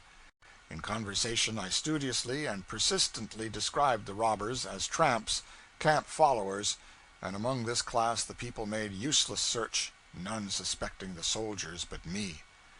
Working patiently by night in my desolated home, I made a disguise for myself out of various odds and ends of clothing. In the nearest village I bought a pair of blue goggles, and by, when the military camp broke up, and Company C was ordered 100 miles north to Napoleon, I secreted my small hoard of money in my belt and took my departure in the night. When Company C arrived in Napoleon, I was already there. Yes, I was there with a new trade, fortune-teller. Not to seem partial, I made friends and told fortunes among all the companies garrisoned there, but I gave Company C the great bulk of my attentions. I made myself limitlessly obliging to these particular men. They could ask me no favor, put upon me no risk which I would decline. I became the willing butt of their jokes. This perfected my popularity. I became a favorite. I early found a private who lacked a thumb. What joy it was to me! And when I found that he alone of all the company had lost a thumb, my last misgivings vanished. I was sure I was on the right track. This man's name was Kruger, a German. There were 9 Germans in the company. I watched to see who might be his intimates, but he seemed to have no especial intimates. But I was his intimate, and I took care to make the intimacy grow. Sometimes I so hungered for my revenge that I could hardly restrain myself from going on my knees and begging him to point out the man who had murdered my wife and child. But I managed to bridle my tongue. I bided my time, and went on telling fortunes, as opportunity offered. My apparatus was simple, a little red paint and a bit of white paper. I painted the ball of the client's thumb, took a print of it on the paper, studied it that night, and revealed his fortune to him next day. What was my idea in this nonsense? It was this. When I was a youth, I knew an old Frenchman who had been a prison keeper for 30 years, and he told me that there was one thing about a person which never changed from the cradle to the grave: the lines in the ball of the thumb. And he said that these lines were never exactly alike in the thumbs of any 2 human beings. In these days we photograph the new criminal and hang his picture in the rogues' gallery for future reference.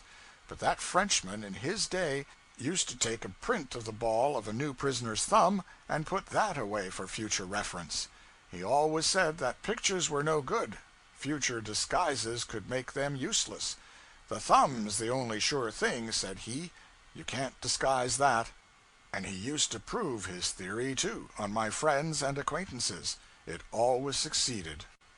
I went on telling fortunes. Every night I shut myself in all alone and studied the day's thumb prints with a magnifying glass. Imagine the devouring eagerness with which I pored over those mazy red spirals, with that document by my side, which bore the right-hand thumb and finger marks of that unknown murderer, printed with the dearest blood to me that was ever shed on this earth. And many a time I had to repeat the same old disappointed remark, will they never correspond? But my reward came at last.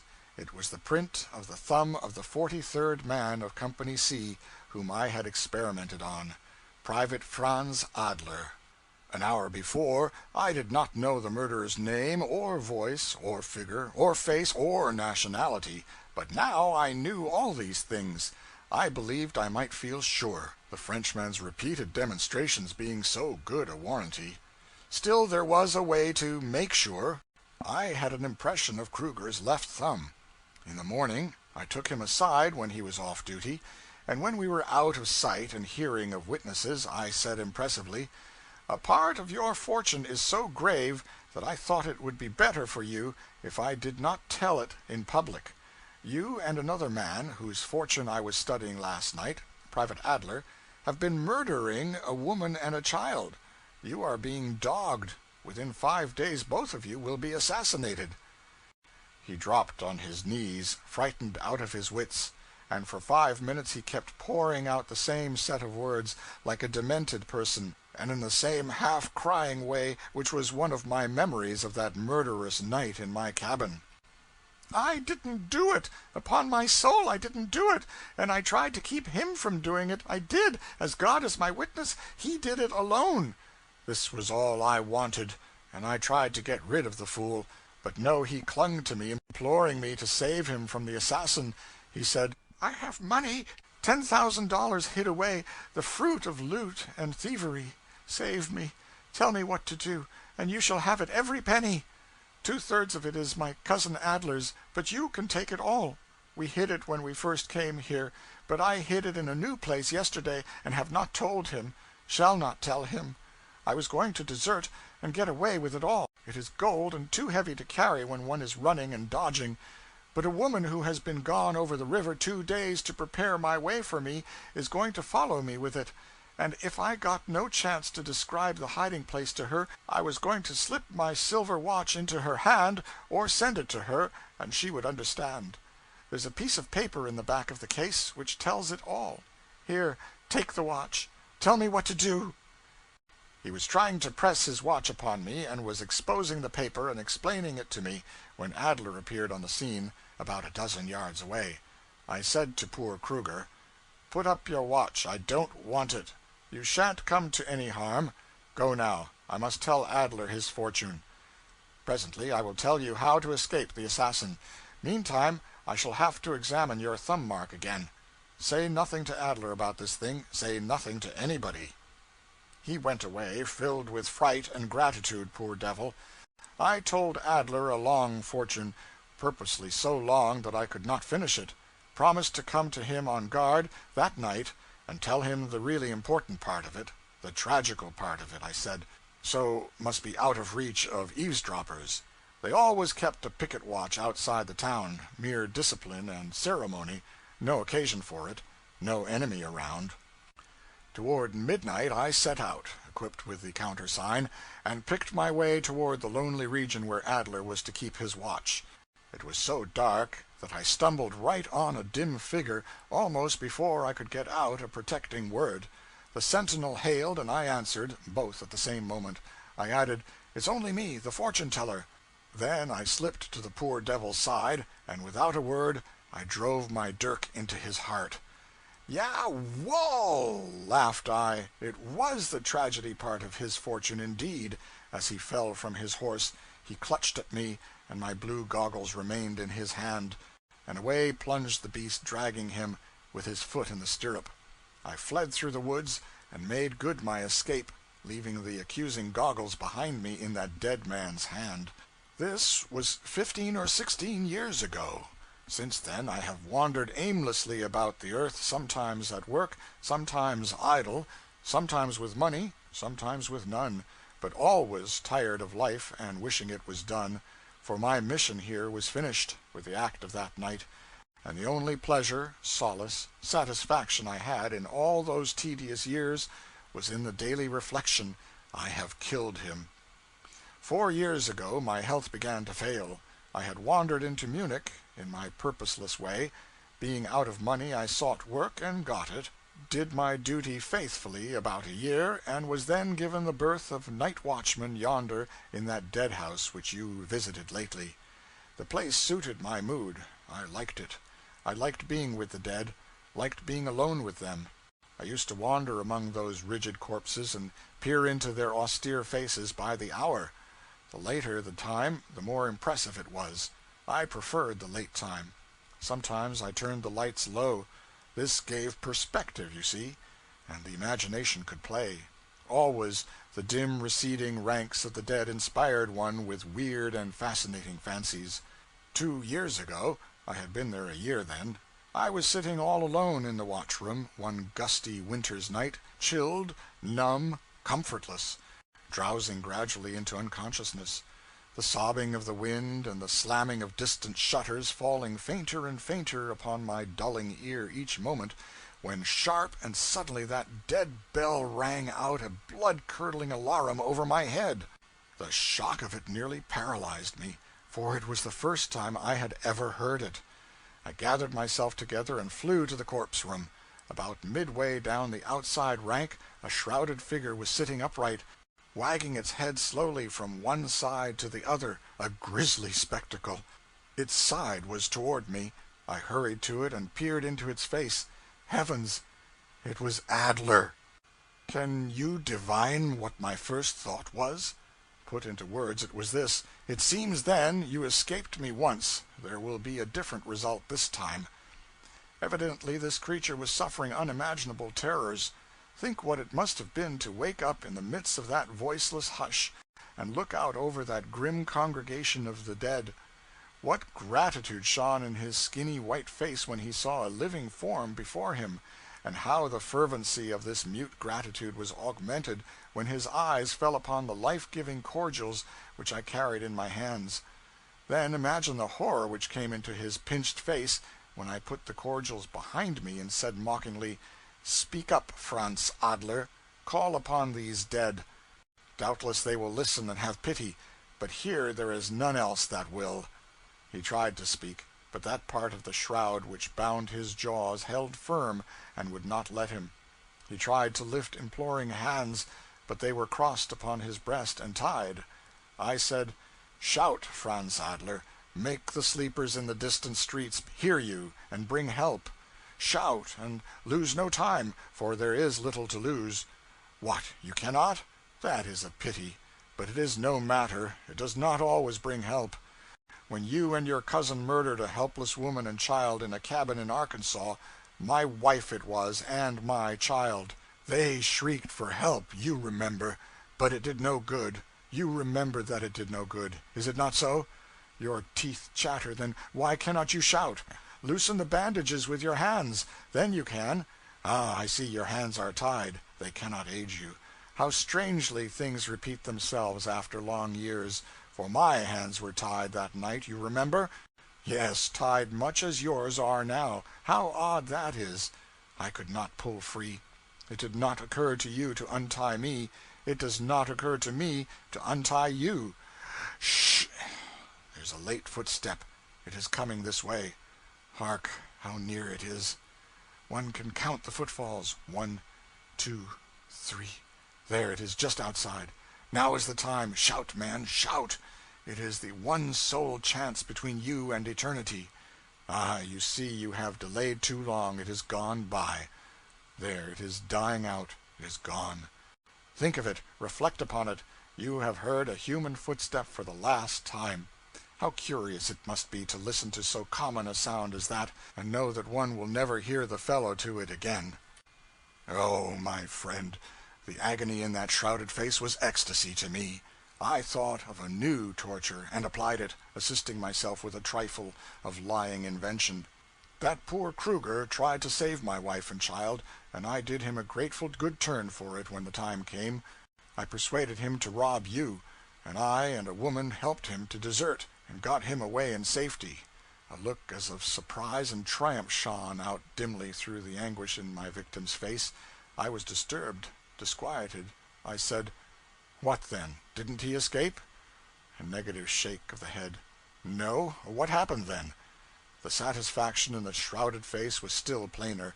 The man tried to mumble out some words, could not succeed, tried to express something with his obstructed hands, failed, paused a moment, then feebly tilted his head in a meaning way toward the corpse that lay nearest him.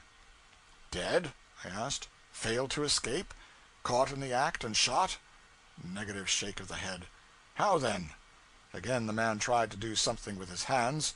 I watched closely, but could not guess the intent. I bent over and watched still more closely. He had twisted a thumb around and was weakly punching at his breast with it.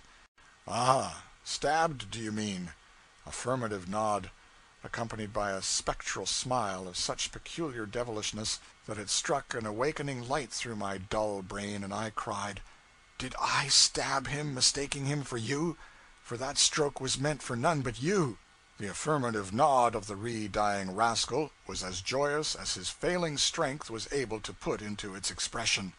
Oh, miserable, miserable me, to slaughter the pitying soul that stood a friend to my darlings when they were helpless, and would have saved them if he could. Miserable, oh, miserable, miserable me!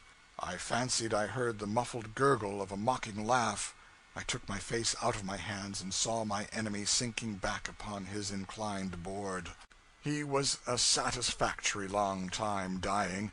He had a wonderful vitality, an astonishing constitution. Yes, he was a pleasant long time at it. I got a chair and a newspaper and sat down by him and read.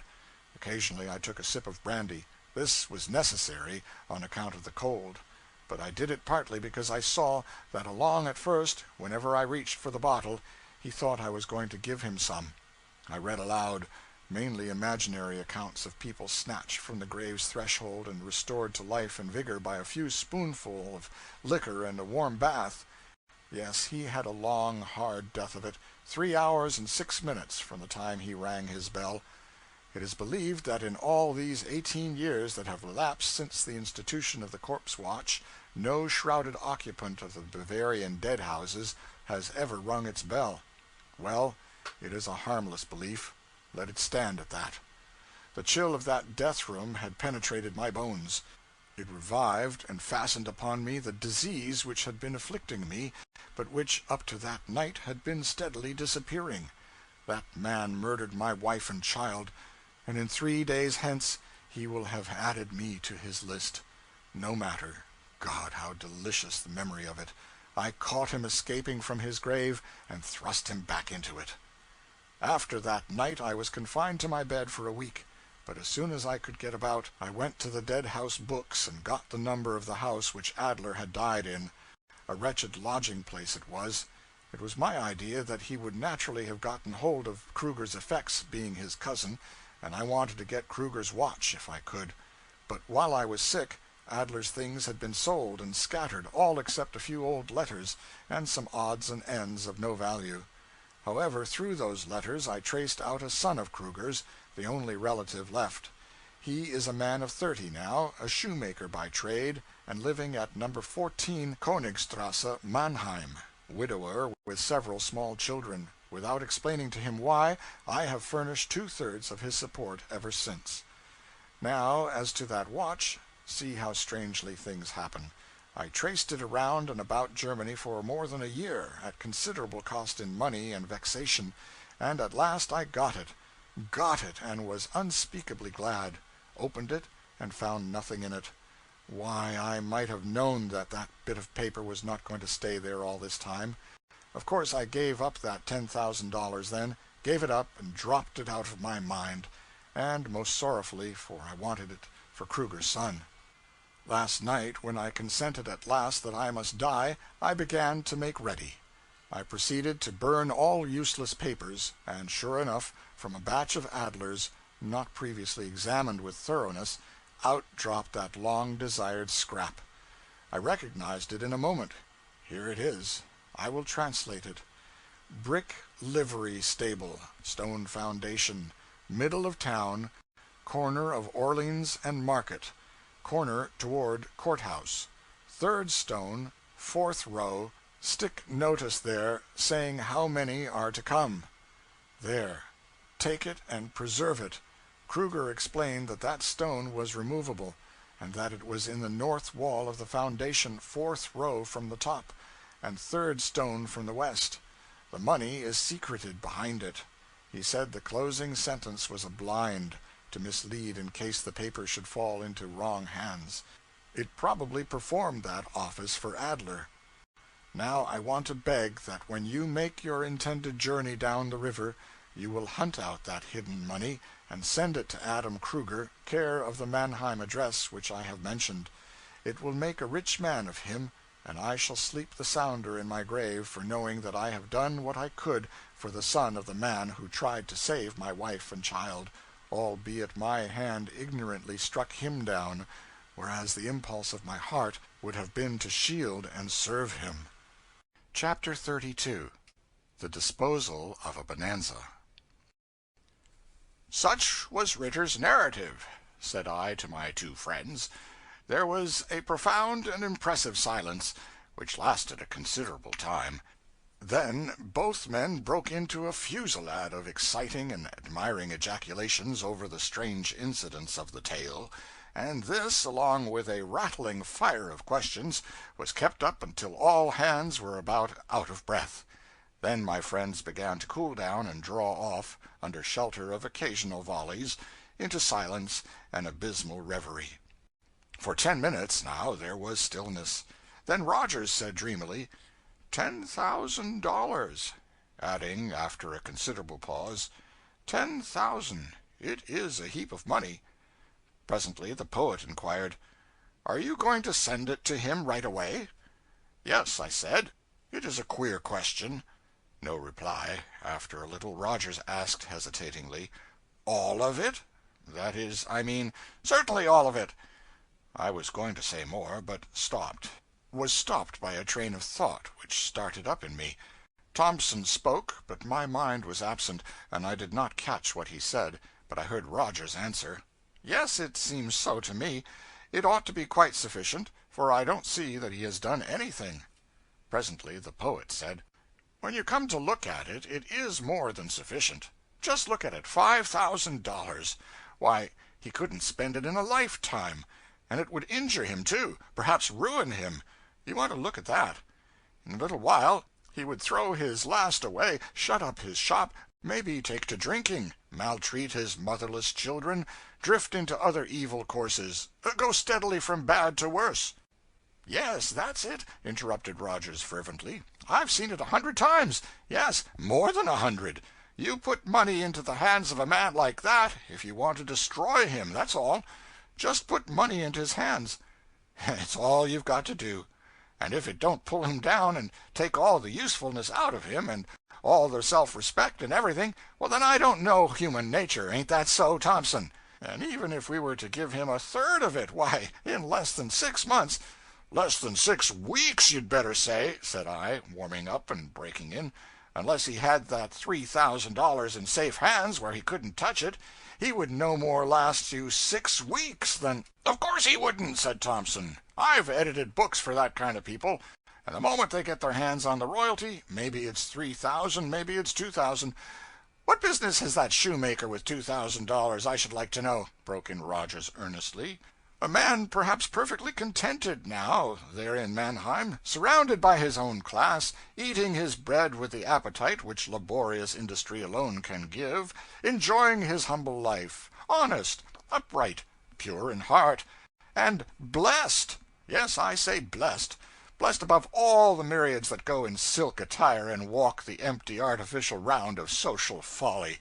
But just you put that temptation before him once, just you lay $1,500 before a man like that, and say—" "1,500 devils!" cried I. 500 would rot his principles, paralyze his industry, drag him to the rum shop, thence to the gutter, thence to the almshouse, thence to—" "Why put upon yourself this crime, gentlemen?" interrupted the poet earnestly and appealingly.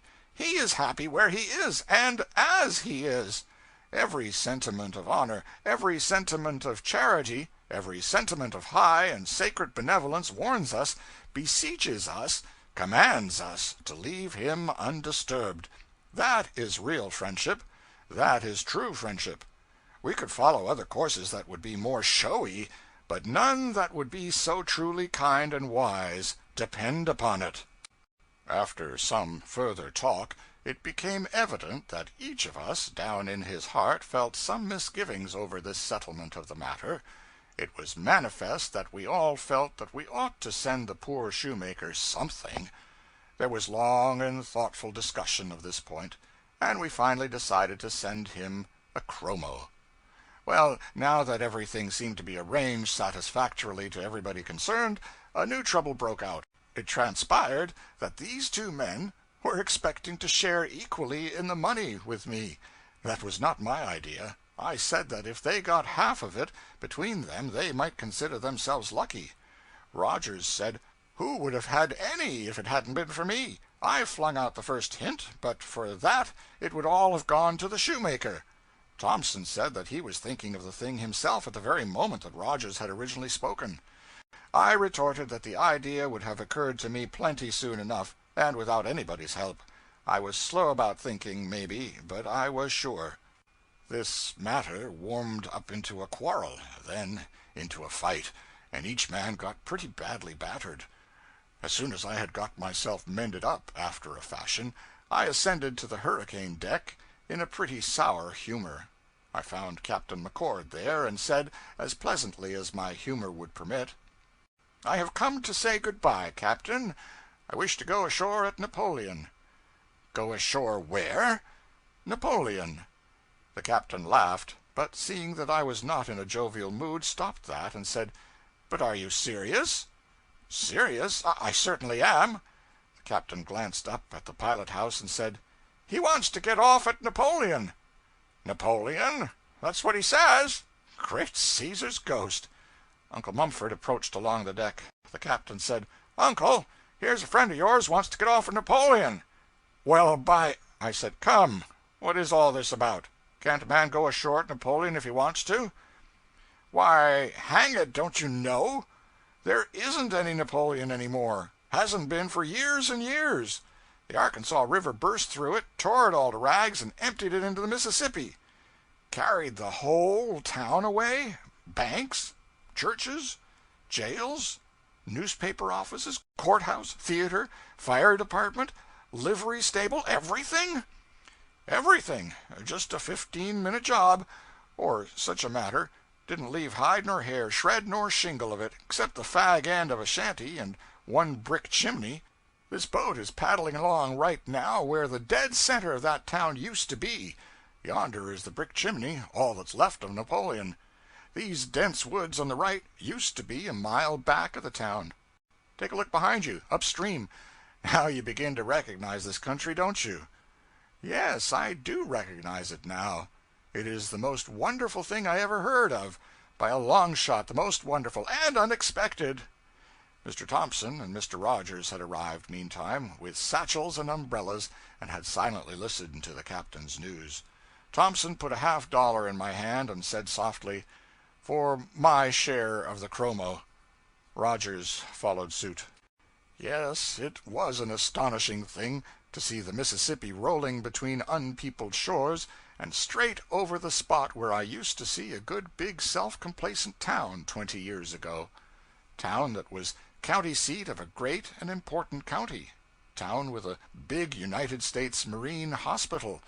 Town of innumerable fights, an inquest every day. Town where I had used to know the prettiest girl and the most accomplished in the whole Mississippi Valley.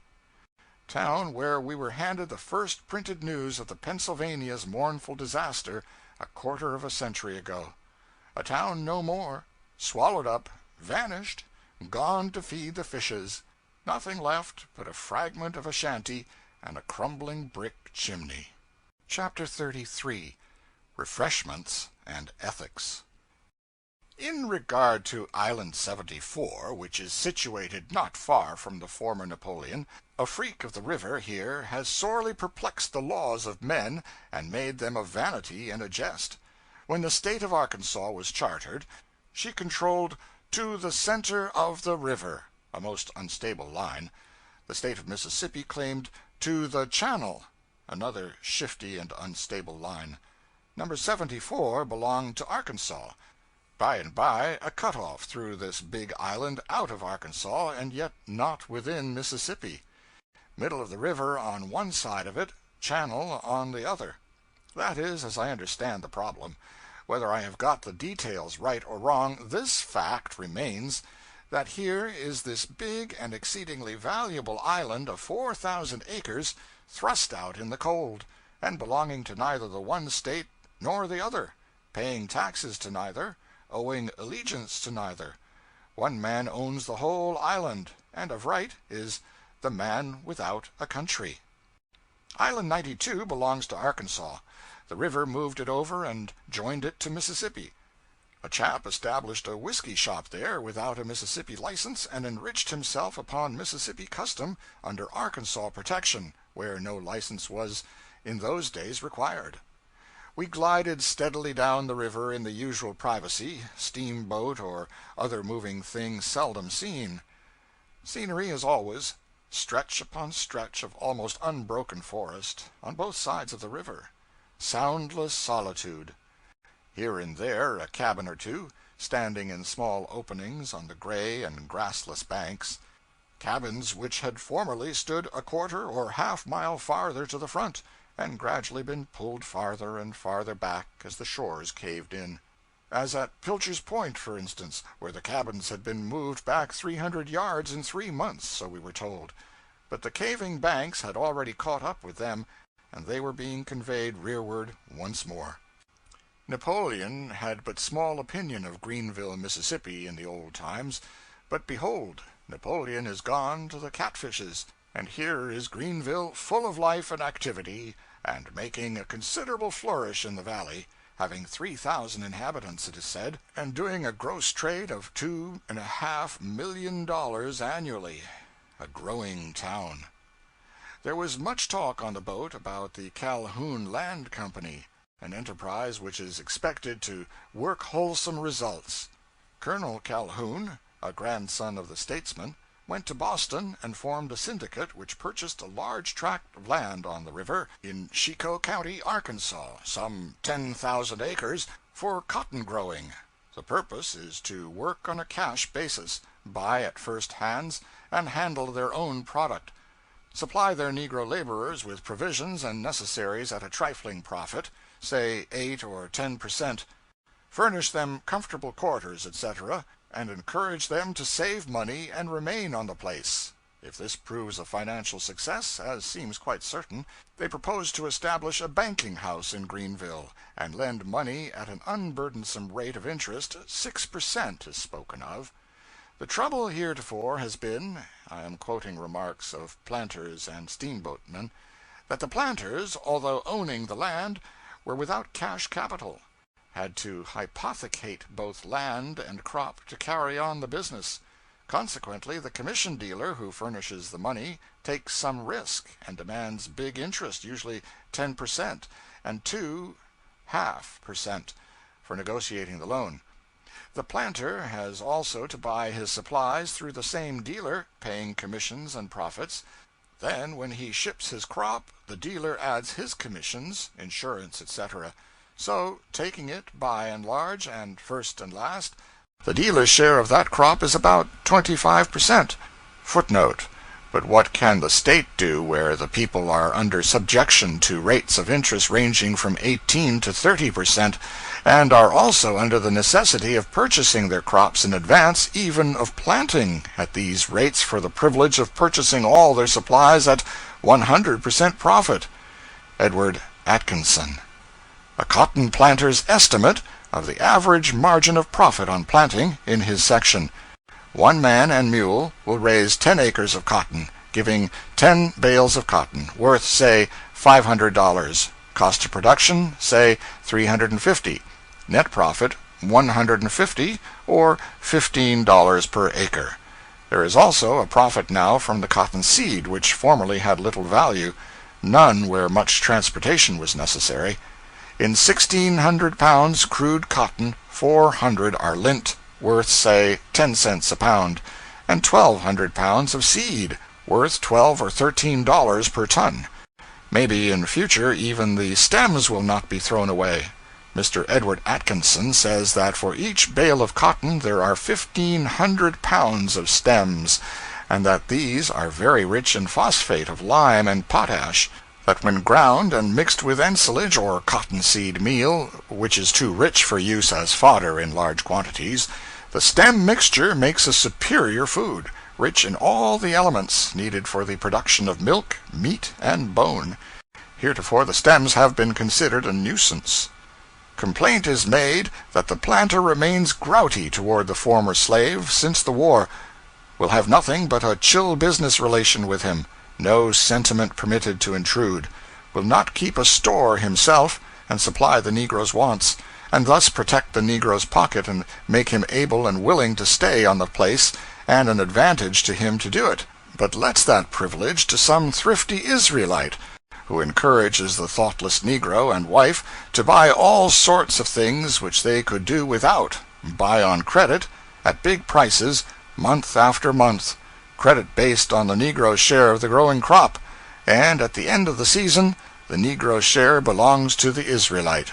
The Negro is in debt besides, is discouraged, dissatisfied, restless, and both he and the planter are injured, for he will take steamboat and migrate, and the planter must get a stranger in his place who does not know him, does not care for him, will fatten the Israelite a season, and follow his predecessor per steamboat.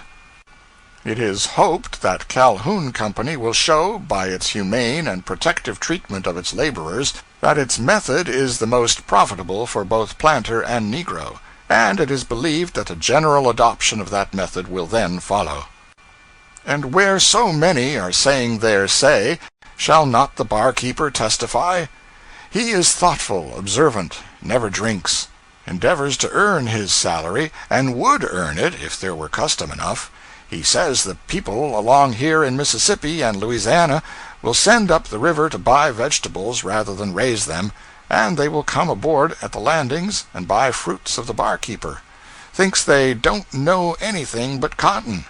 Believes they don't know how to raise vegetables and fruit, at least the most of them. Says, a nigger will go to H for a watermelon. H is all I find in the stenographer's report. Means Halifax, probably, though that seems a good way to go for a watermelon. The barkeeper buys a watermelon for 5 cents up the river, brings them down, and sells them for 50. Why does he mix such elaborate and picturesque drinks for the nigger hands on the boat? Because they won't have any other. They want a big drink. Don't make any difference what you make it of. They want the worth of their money. You give a nigger a plain gill of $half brandy for 5 cents, will he touch it? No, ain't size enough to it. But you put up a pint of all kinds of worthless rubbish, and heave in some red stuff to make it beautiful, red's the main thing, and he wouldn't put down that glass to go to a circus. All the bars on this anchor line are rented and owned by one firm. They furnish the liquors from their own establishment and hire the barkeepers on salary. Good liquors? Yes, on some of the boats, where there are the kind of passengers that want it and can pay for it. On the other boats? No. Nobody but the deckhands and the firemen to drink it. Brandy? Yes, I've got brandy, plenty of it, but you don't want any of it unless you've made your will. It isn't as it used to be in the old times. Then everybody traveled by steamboat, everybody drank, and everybody treated everybody else. Now most everybody goes by railroad, and the rest don't drink. In the old times the barkeeper owned the bar himself, and was gay and smarty and talky and all jeweled up, and was the toniest aristocrat on the boat. Used to make $2,000 on a trip. A father who left his son a steamboat bar left him a fortune. Now he leaves him board and lodging. Yes, and washing, if a short trip will do. Yes, indeedy, times are changed. Why, do you know, on the principal line of boats on the upper Mississippi they don't have any bar at all. Sounds like poetry, but it's the petrified truth.